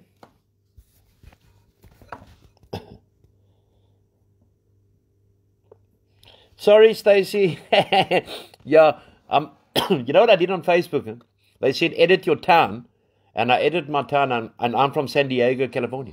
And so is Tracy. So is Stacy. Thanks, Stacy. We live in the same street. Yeah, I think the pastor will vouch for me, and all the others. I don't want to mention all your names. Of course, Esther. Everyone is. Dr. Carnes, Esther, Frida has been so with me the whole way. Michelle Blakey, she's met me. Michelle, you've met me in Gas Monkeys, man, you know. Chandra has been. No. Dr. Ellen, you know, Davia has been such a good friend. And I don't koopgefriet, if it's a coloured word, you know what I mean? And you, Serkia, Teresa, Martin, you know, everyone, Andrea, Sharon, the Nutters Club. Yeah, Marlene, I'm very chill, thank you. You're not that famous, bro. Leave Trump alone. Romana, you're talking a lot of shit here tonight. Have you taken your meds? Yeah, I don't want to block you, Romana, because I think you're actually quite a nice guy. But don't talk shit to me. Yeah, Gail, thank you, Gail, for your support. And Delia. How's it, Vanessa? Hi, Karen. And no, Mom's fine. I went to Mom today. I tell you, let's just say this scenario. And if something had to happen to my mom here in the next week, my brother Patrick Hall. If you think my brother doesn't talk, I'm a talk and an action man, but I love talking. My brother don't talk. Ask people that know Patrick Hall. He's connected right through from the top to the bottom. I've had to sometimes cool him down. But we're all big boys. We don't script. Yeah, we're in the 3rd chapter of Revelations. Hey, Philip, how's it, brew?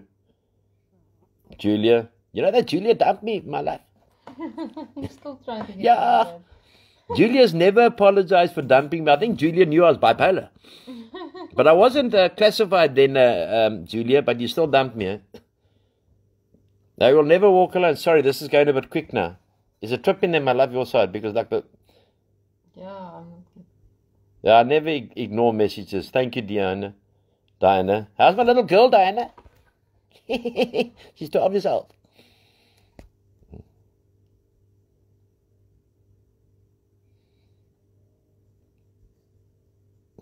Could be true, book story. Hey, Jared. Hello, Mr. Hall. I haven't touched a drink in 5 weeks, and it's because of you, Mr. Hall. Thank you, sir.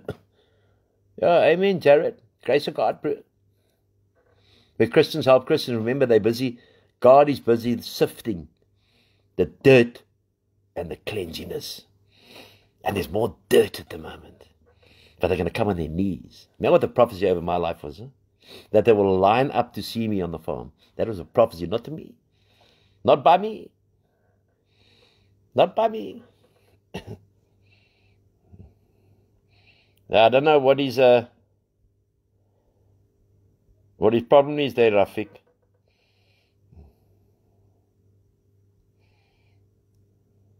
I hate you, yeah. Good woman, eh? And Cookie. Thanks, Nina. Yeah, there's my sister, Leslie Dolman. So you know what Leslie did today, Doc? She rearranged that whole house. She went into people who used to work for me into their rooms that were so filthy.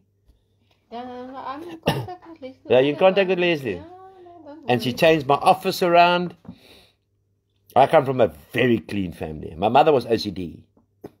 My mother on a Wednesday would spring clean the house. And on a Thursday, the maid would come. my mother, she didn't have anything to do. She'd redo washing. My mother was a spotless, you could ask my sister, a neatness freak. We weren't allowed in the house unless we, wiped our feet on the mat, and then we had to go straight to the bathroom to wash our hands. My mother knew what COVID was coming 30, 40 years ago.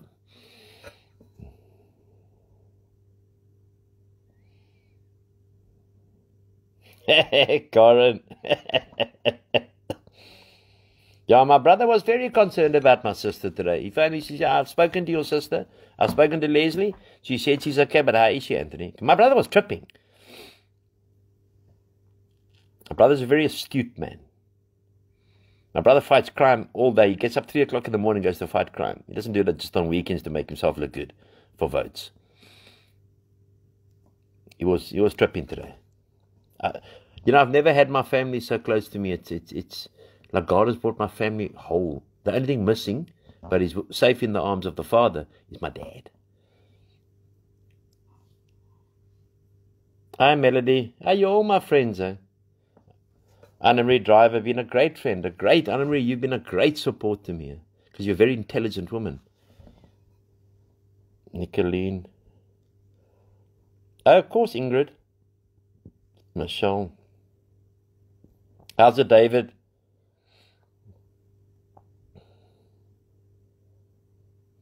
Michelle. Now, Michelle's got a bit of a disability, but what a lovely woman there. Michelle sends me about 100 WhatsApps a day. Yeah, Gina's daughters. Got a shame, got a small disability, but they're loving people. Cool. And I met them at Gas Monkeys. No, she's a beautiful girl, that Gina. She's 40 odd, eh? She's got a small disability, but it's not serious.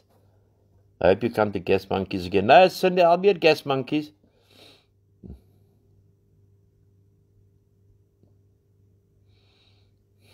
True, Caroline. Hello, my sister.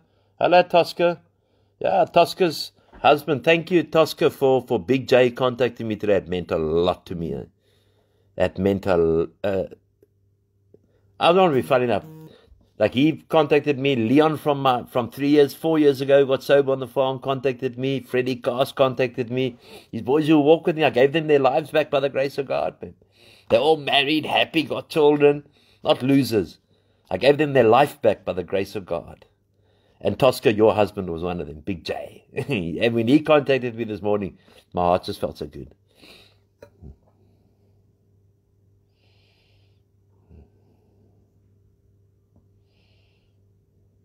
Who's this Romana pricker? Maybe it was just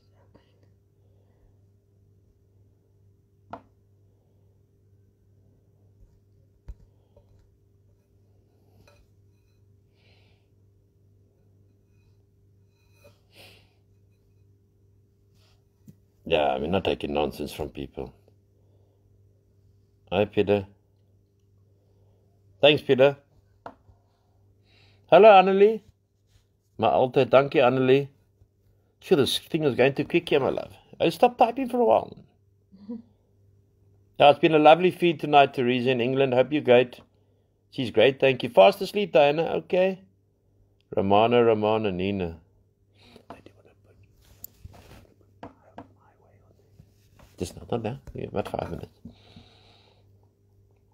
Done and dusted. Tomorrow when the pastor comes, we're only going to be talking sign language. Pastor's going to rock up and say, awesome, JJ.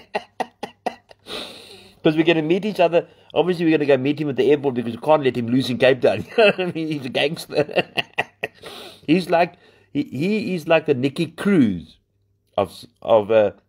he's the South African version of Nicky Cruz. I met Nicky Cruz.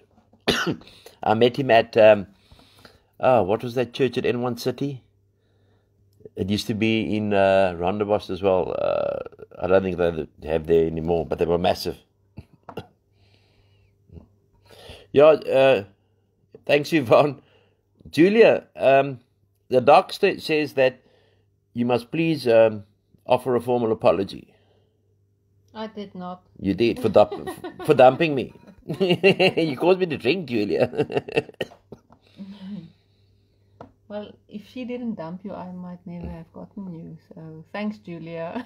The doc says thanks for dumping me because she's got me. That's a bitter pill to swallow, Julia. I know that, my darling. But you wouldn't be going through this cuck now. Luckily, I got a strong woman now.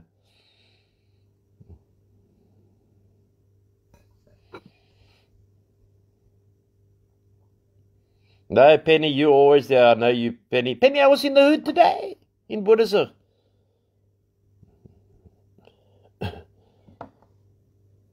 Penny, it's going too quick. Sorry, my friends. They're asking for you to do a live with Pastor. Oh, no, we did a live tomorrow night. Yeah, that'd be awesome. No, tomorrow night. I didn't miss your message now. It's just gone too quick. You just forgive me.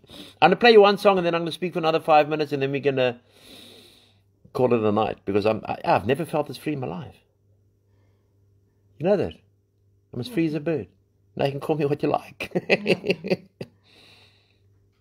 You can run me down. I'm not going to entertain him anymore. His people, church. That's right, Salvain. Hey, Pakamisa, Salvain's on the ball here. Hope your recovery's going well, Salvain. Selwyn. Well, you're calling me gorgeous. And the doctor's sitting. Is he going to trip? No, you are. Oh, she says I am. Doc doesn't have to worry about that. Bovanus sal getuig my kwessie. Don't forget it, Pakamisa. Ons die nommer het gechange. Ons daal nou die nommer.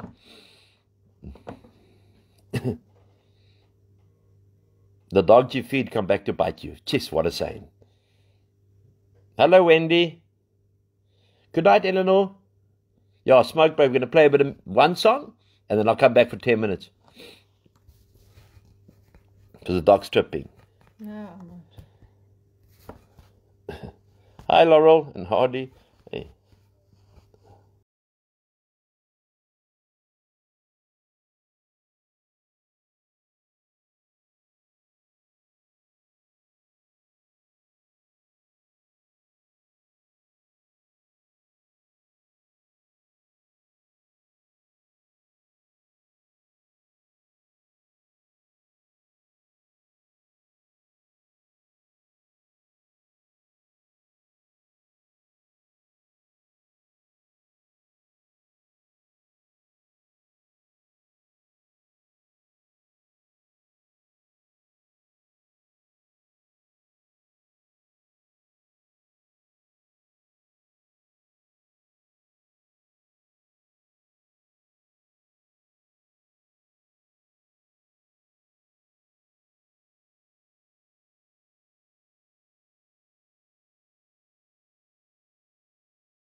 Yeah, that is why I think that was my dad's favorite song, and why I always... Night, Caroline. Thanks, Davy. Thanks, Vivian. Yeah, it was a load tonight. The doc was speaking to me outside now when I went to have a cigarette, and how proud she was of me, because I was in doubt. Do I do it? Don't I do it? What it's going to look like? An excuse for using your own money, or I often say, like, when we did it my way, I like to put in I did it God's way. Because David, which is my second name, was the naughtiest boy on the planet. And that is the only man that God ever said, you're a man after my own heart. Do you remember that, South Africa and the world? The only person ever that Jesus said that about was the naughtiest man on planet Earth. You're a man after my own heart. Remember that, South Africa, before you judge me. Remember that, world. Because we're living in a stinking world. But that's what God said. Jesus Christ said that. I didn't say it. Shalom, Musli. All blue eyes. Hey, Rafiq, like a measle, my bro. You're a bit still. Are you tripping? Are you scared of flying?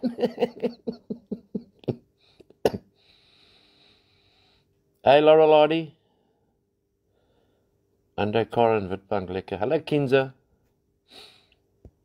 Yeah, sure. David De La Rosa, what a lovely name, man. David, you still naughty. Hey, you owe me a cup of coffee, my bro.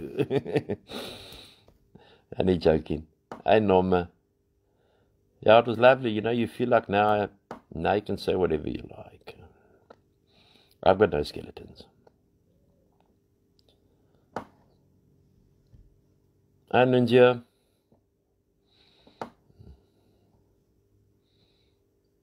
I mean, Jacqueline. Yeah, I got some lovely people on this wall.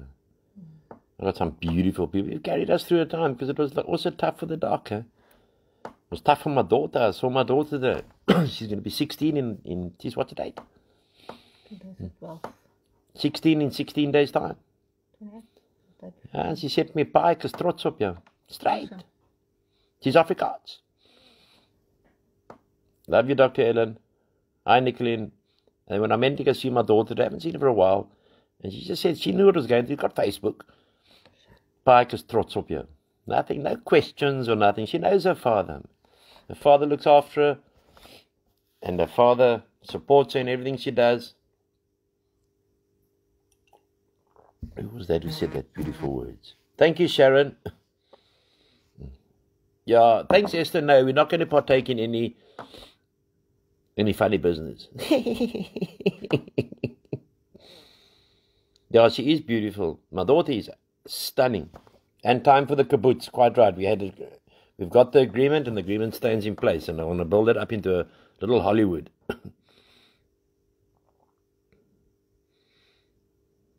Thank you, Nina. No, she's a beauty.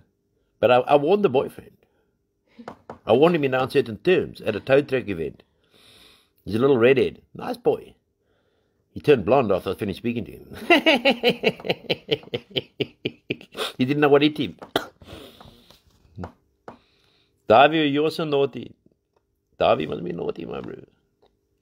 Yeah, I was so touched today. She's not a big talker, my daughter. And she just said, "Pa, ek is baie trots op jou." But she takes after me when she does a tow trick. She's junior Springbok. And she's fierce.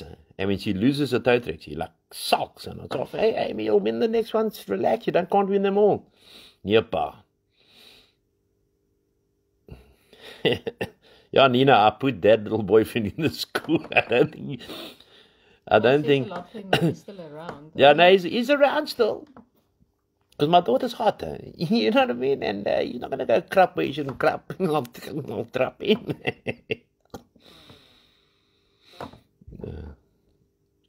Good night, Lydia. Julia, you haven't apologized.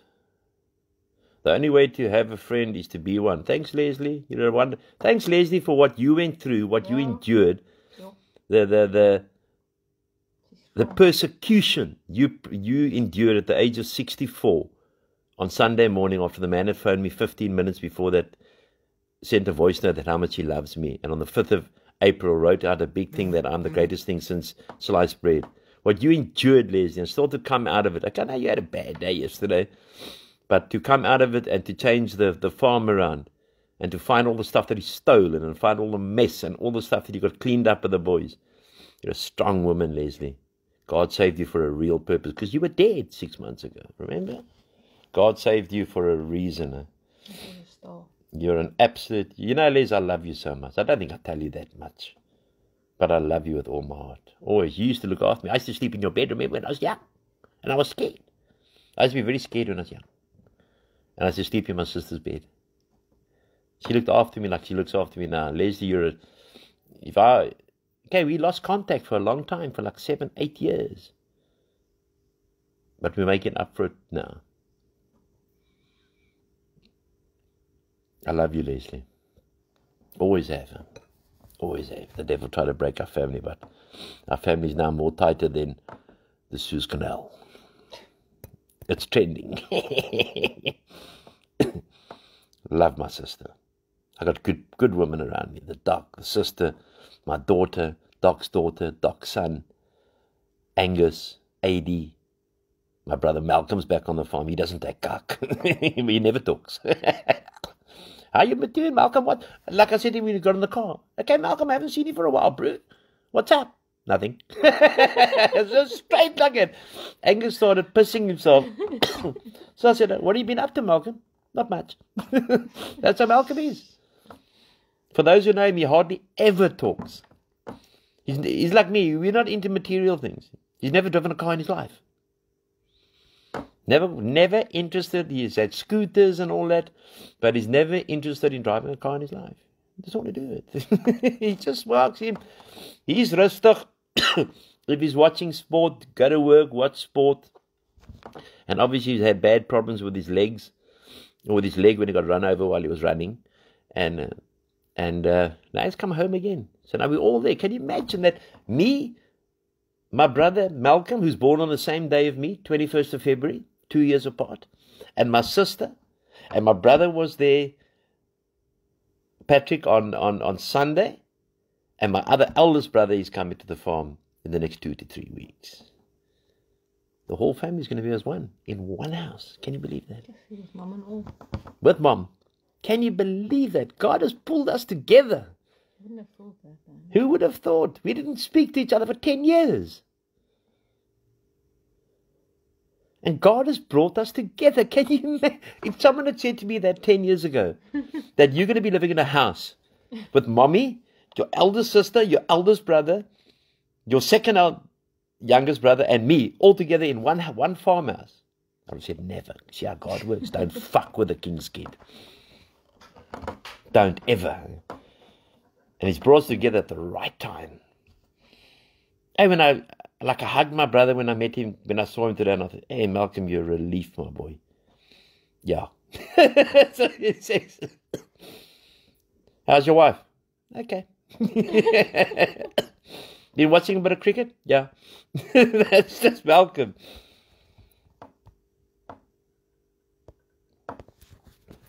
Julia, I think you should, it's a total miracle from God. He's brought us together after a long, because we're all hard nuts to crack.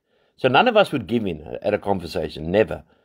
And now if we said, okay, if the Coke is red, the Coke is fucking red, you know what I mean? But we didn't go that far. But, for sure, Yvonne, God has just brought us together out of nowhere, out of my sister's attempted suicide from a brutal relationship where she died. And the paramedic, I still don't know the duties. I'm trying to find out the duties who saved her life. My sister died 6 months ago. And here my other brother comes back today. And my other brother come in 2 weeks, 3 weeks. Pastor Ferguson coming tomorrow. God is good, man. But God, the skynheilige ones, God checks you straight out, man. Those who walk around with 2 Bibles under their arms, but it's okay. You need those 2.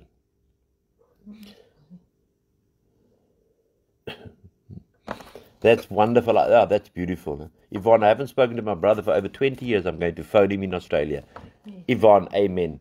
Come on, why don't we make a challenge for us tonight? Look how my family's come together. My family was more torn apart than Rwanda. Because we're all hard-headed, we're all going on our own mission. People move, go live in PE, Ribby Castile, around the country. But we all stayed in contact. And in the phone, we all made phone calls to each other, like once every 6 months. And the phone calls only lasted like 1 minute. How's it? How are you? All right? Okay, cheers, bye. That was the phone call. Look at now. We're solid as a rock. And the most beautiful thing, we're coming home to Mom. My brothers are coming home to my mother. My mother's the most precious person in the world, besides Doc. My mother comes first, always has. Doc takes second place. I know the Bible says you must leave your mother and take the woman, but only when I put a ring on her finger. And I can't afford a ring, I went to too many casinos.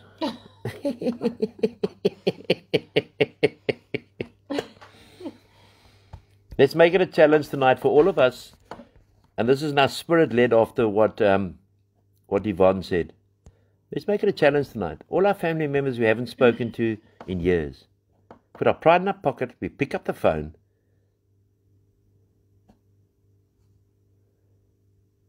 We pick up the phone and we just say hello. The worst that can happen is they can put the phone down. Sishum. Hello, Shafiq. Where have you been, my brother? I needed you. You know what I mean? My hitman was out of town. Probably on a job. Pick up the phone and phone your loved one. And almost death had to bring my family together.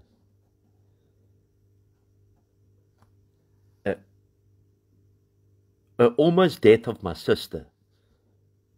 We never hated each other at all. We used to phone each other, but we were all carrying on with our own lives.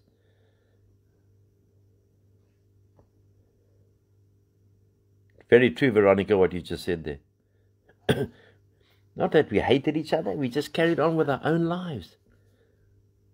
Our lives were more important than our family. Friends were more important than our family.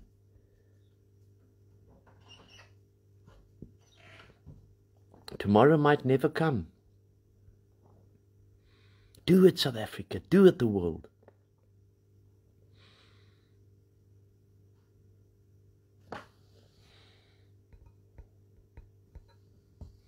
Do it, man. We were always a close family, but we all drifted apart. We all got on with our own lives. And we forgot our families, and a lot of our aunties and uncles who we loved as youngsters, we met them at funerals. Not met them at funerals, when they go pay respects at funerals. But these were the very aunties and uncles we loved when we were young. Hey? Is the world incapable of showing love? If a man makes a mistake or does something wrong, does he need to be crucified like Hansi Cronje?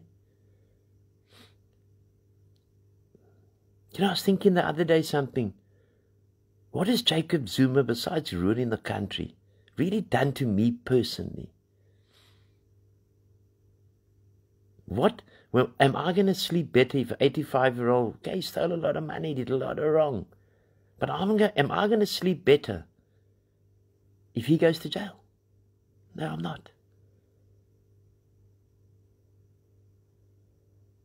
Or any of these social commentators who are running me down, and people, would they feel better if I relapse and pick up a drink again? Would it make them feel better? Surely not. Or has the world become so cold? Has the world become so cold?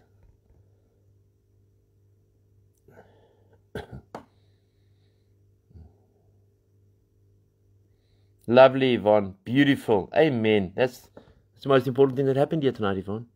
If you can contact your brother, that's the most important thing that is happening on this live feed tonight. Amen, Celia. Hey, sorry, David. Very true, Nina. Wow, Catherine. Love each other. Thank you.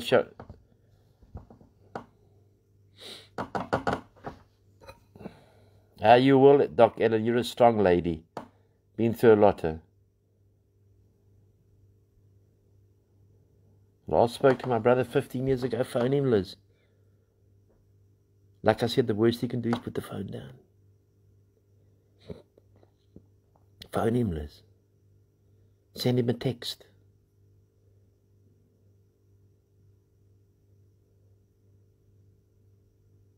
Do something like that. What have you got to lose? But what have you got to gain? You know, when this happened to my sister, I went there immediately. She was quite far out, Elands Bay. And strange, God had me in Veldrift that night. I was so weird about it. So it was only like an hour's drive, 45 minutes drive. Why did God have me in Veldrift that night?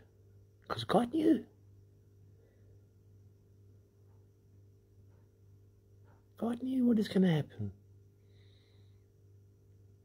You know, I went through a divorce with Karen, and it started off and it was horrible and it was getting nasty.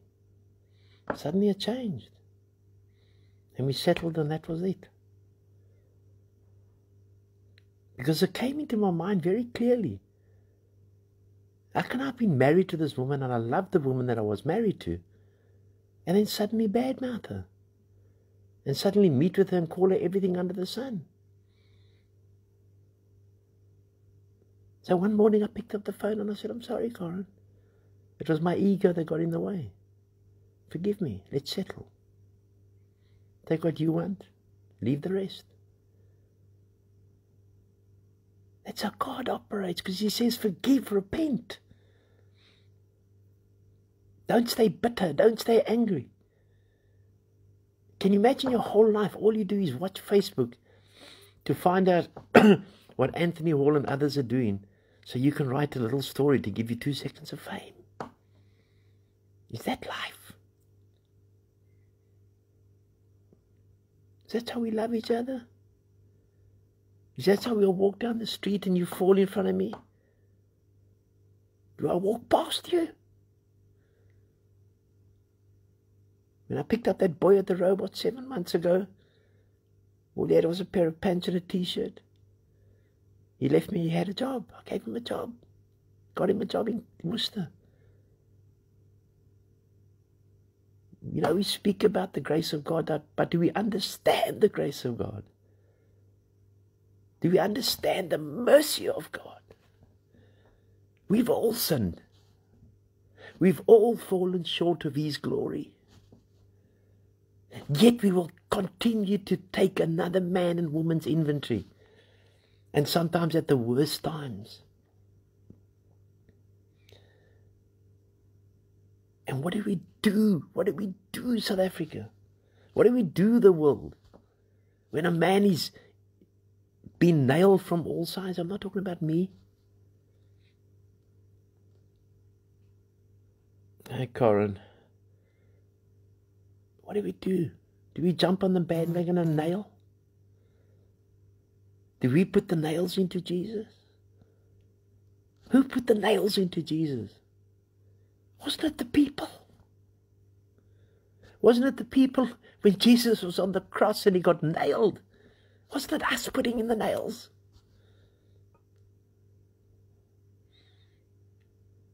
And then He set them all free with love, and it became hate.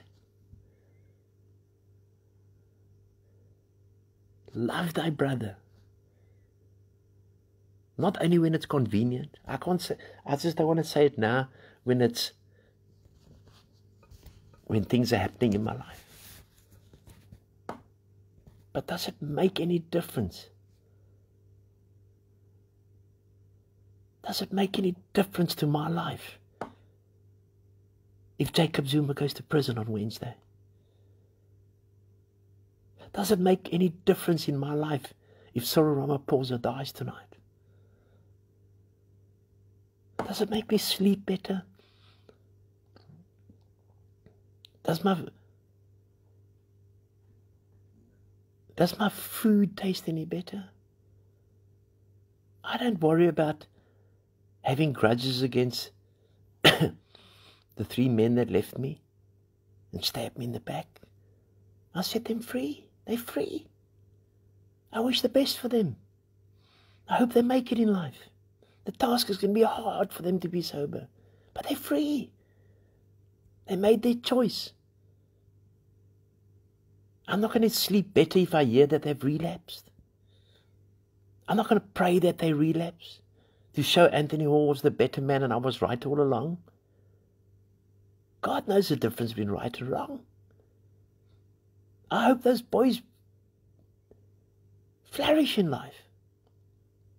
Even the ones that spoke badly about me on lies on that silly program tonight. I set them free. I don't go to bed thinking about them. I don't go to bed hating about them. I don't go to bed thinking, hey, I hope the one whose son is in another rehab now, the 18th rehab he's been in 20 odd years. I don't wish that. I'm in the business of healing. I wish them the best.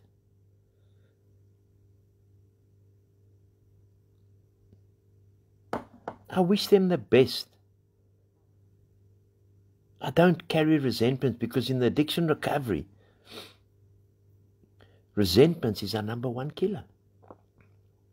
I will never give my key of life to anyone. I will never, my friends, give my key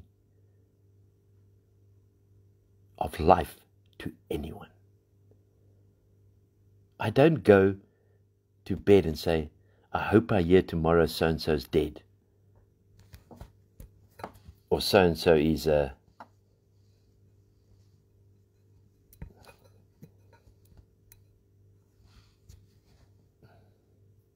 don't do that. I'm not a man of hate. Even though people may say, and have said to me, you're a very hard man. Yes, I am. But I'm a very loving man as well. I love my girlfriend. I love my mom. I love my sister. I love her children. My daughter, my friends on Facebook, I get to know them so well. Yet I've only met maybe 10% of, if that.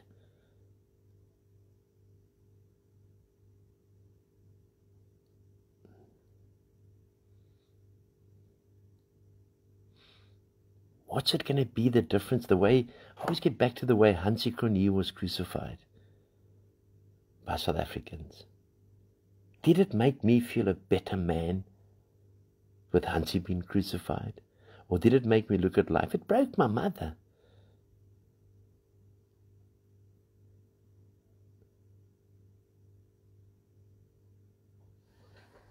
We're in a world full of hate. I'm reading some of the messages here. There's a lot of hate.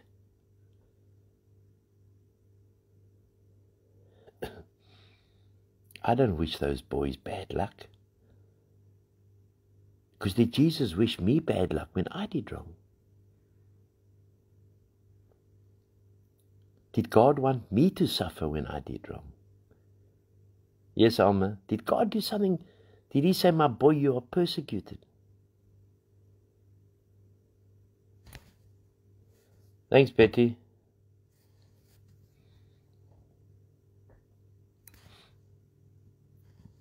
Elaine.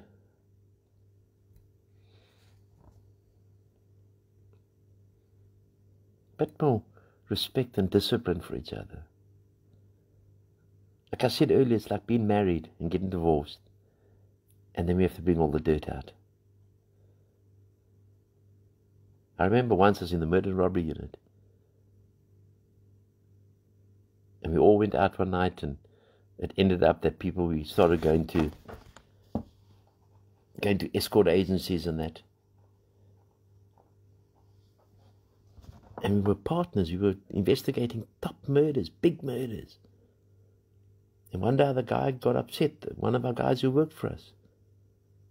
And he went to that guy's wife and he says, oh, you know what we did a while ago? We went to an escort agency and and your husband partook in the festivities. But while we were doing it, it was all fun for everyone. Boys being boys, making a mistake, doing it, whatever you want to call it. And then they turn on you. A bit more love. Thank you, Sharon. God bless you, Yvonne. God bless you, Sharon. A bit more love, you'll be in a better place. What floats our boat? Our boat. Is it because the country has become so negative because of things that have happened in the country? Has the Chinese virus just come in and blown South Africa away, blown the world away? That our loved ones are overseas? I'm going to fight for them.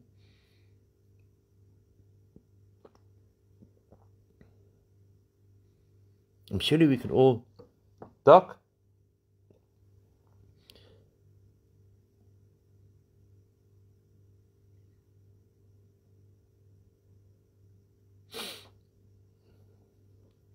And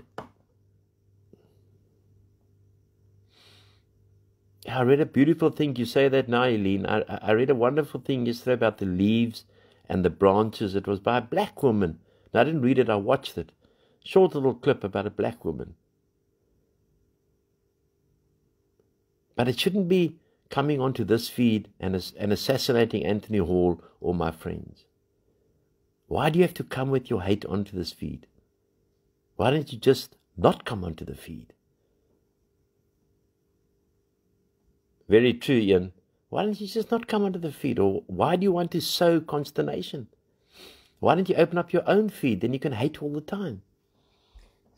I'll plug my phone in because it's flat and I want to see the comments, so I stayed up here. That's been a long one, huh? Okay.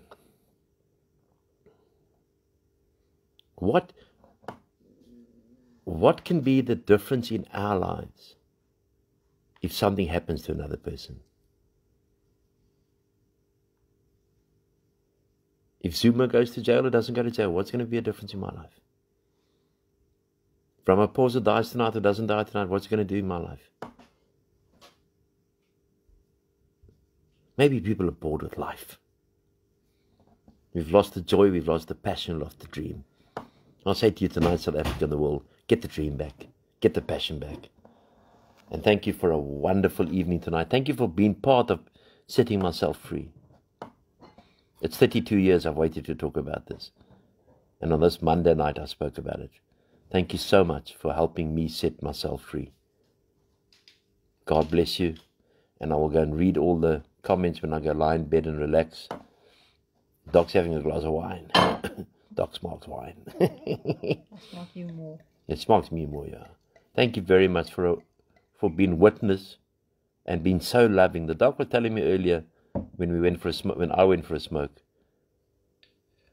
the love that came on this feed tonight. Bar 10 people who have got nothing better to do than hate. Well, let me tell you something, those who came on here to hate. You better turn, or you will surely burn. Listen to me. Listen to me. I'm not asking you to do what I'm saying. I'm giving you a friendly, loving, peace warning. Turn from your wicked ways, or you'll burn in hell. I didn't say that, God did. Remember that song, If Tomorrow Never Comes. If the doc's phone wasn't flat, Ellen says, keep it cold, Doc. Doc, Ellen, there's so much booze here for you. You're going to have a wonderful time. You're going to wake up in the morning and drink, and you're going to drink till you go to sleep. No, I don't drink in the morning. The Doc doesn't drink in the morning yet. Maybe I don't drink in the morning. I don't even walk. Night, Kinza, beautiful lady. By 9 o'clock, I used to be pissed. In the morning. In the morning. Thank you, Cheryl. I love this evening, and we'll see from tomorrow, God willing. Okay, Rafik and I will do a live tomorrow together, but this is how the lives are going to be now. I've done my traveling. I've come home. and I'm going to retake my farm from tomorrow. It's in wonderful hands of Angus, my sister, Adi, Ricardo, Christo, Auntie Letty. Very weird. Auntie Letty, I must tell you this, Auntie Letty is a very spiritual woman. Kind of lady. She does all the cooking there. And she said to my sister, she's been trying to warn me for a long time. This is how spiritual she is. This is going to happen. This is what's going to happen. And that colored lady, and I must say colored lady because they are so spiritual, her words came true. She wasn't shocked today. She wasn't shocked. She knew it was happening. That's when you're in tune with the Spirit. No, Dr. Ellen, no sundowners in this house. Here you drink. Doc has one glass a day. And then I saw the Doc hiding bottles the other day. Is that him? Yeah. There's a lot of... If I must take you on a camera shot around this house, I'll never make this house public. Never, for obvious reasons. But there's booze on every corner. No. Doc Ellen, there's some... That's why you can't go public because they'll see you lying. Yeah. Yeah, I'm home. I've done my traveling now for a year and a bit. Now I'm home. I've built up my connections all over this country. I've met people that have astounded me. I've met beautiful people in the last year and a half. But now I'm home. As the president of SAFA and the head of rail. And I'll be the head of rail and do electioneering again in 3 years' time when there's an election. More time for the bin. We're going to try and have a baby.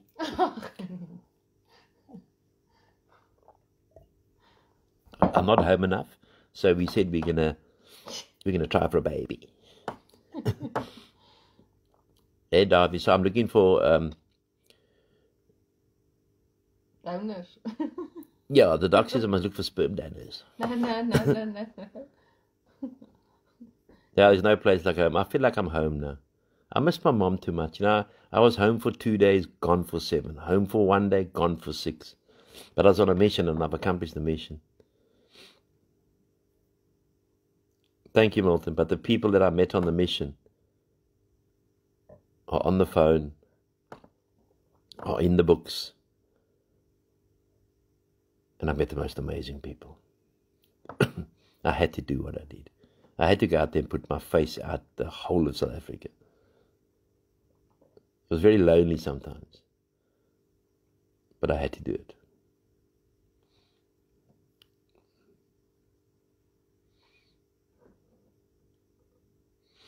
Big celebrations, Teresa. Okay, 5 more minutes and then I'm going to go spend some time with it. Yeah, so the doc says I'm 57 and the doc's about 70. If it's a boy, name him David. Wat sê Rihanna daaroor? She wants double, she wants twins. But I may have to ask the pastor for direction on this one. God's called me home now, my friends. This has all happened for a reason. And I wish Kurt and all of them best of luck. In a very, very tough world. If they take what I taught them, they'll stay sober. If they don't, unfortunately, like the past, they'll relapse. But I hope they don't. I really mean that. I hope they don't. There's nothing worse than being in the pit of hell. Especially if you've been in the pit of hell for 14 rehabs. I've never been to rehab. I've only owned one.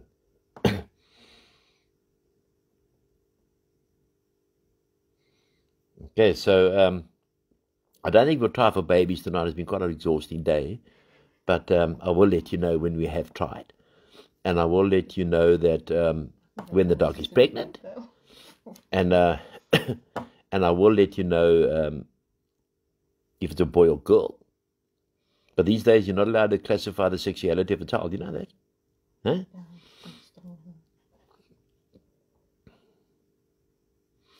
Gina, the book, hey, hopefully I must speak to, what's her name? Trina, what's her name?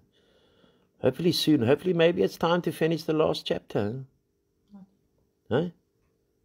What do you think, dogs? Twins, Tony and David. Strange you say that, Veronica. Strange you say that. I am named after Anthony and David Pithy, who both played cricket for Rhodesia. My dad's friend. That's where I got my name, Anthony David. And it's strange, their niece or that lives in Worcester. The Pithies. I'm named after the brothers. No Chinese name. Yeah, I'll call him Wang Dong. Yeah, the doctor's hoping, because she's going to go for interfertilization. Yes, that's perfect. And she's hoping for 6. Remember the 6 triplets of the Rosinkovich kids in about 1970? Remember the Rosinkovich kids from Constantia, rich family? I think I'll She have had to drink infertilization and got 6 kids. more. I'll have to drink more. And then we want Dr. Ellen to play midwife. We trust Dr. Ellen. She can have a bottle of wine before it. Elma can organize the baby shower. Yeah, just drink there. Elma, we can have it at the Ridge Casino. I like the Ridge. I haven't been there. It's on my list. Anyway. Lekker night. It's been a beautiful night. Good night, Annelie. Good night, Vivian. Teresa. So, yeah. So, we'll look for Night Maryland. Keep a 6. Yeah, Susan, the duck is a very compulsive. She likes more. So, we can call it Matthew, Mark, Luke, John. We have to name the one after Rafik. Yeah, Alma would gooi a mal party. I've met Alma, by the way, people. I've met Alma. She's a beautiful lady. Husband's a nice guy. Oh, Derek. Haven't met him, but I only met his wife. We met on the Skellum. It's okay.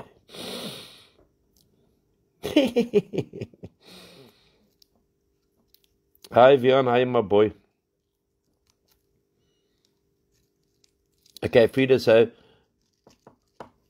yeah, Doc Ellen sends hearts. Yeah, she'll do the, Doc Ellen will do the, you know, I must tell you this quickly.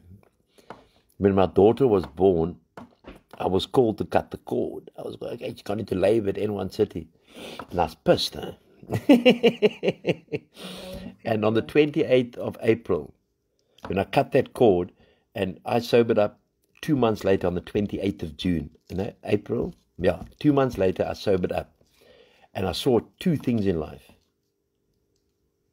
The one main one, my daughter will never ever see her father drunk, and I've kept that for 16 years, and that I would look after my mother and my father till the day they die, and I've kept that promise too. Those are the 2 of the most important promises I kept in my life.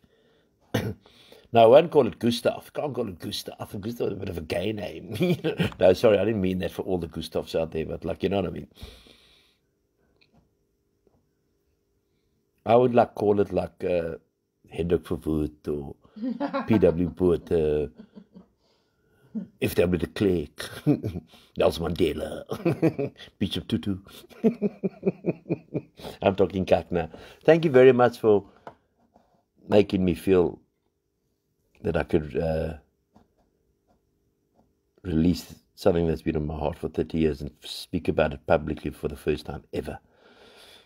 Thank you very much. God bless you and keep you. We'll see you tomorrow. Me and Rafik. Me and the slums. All right. God bless.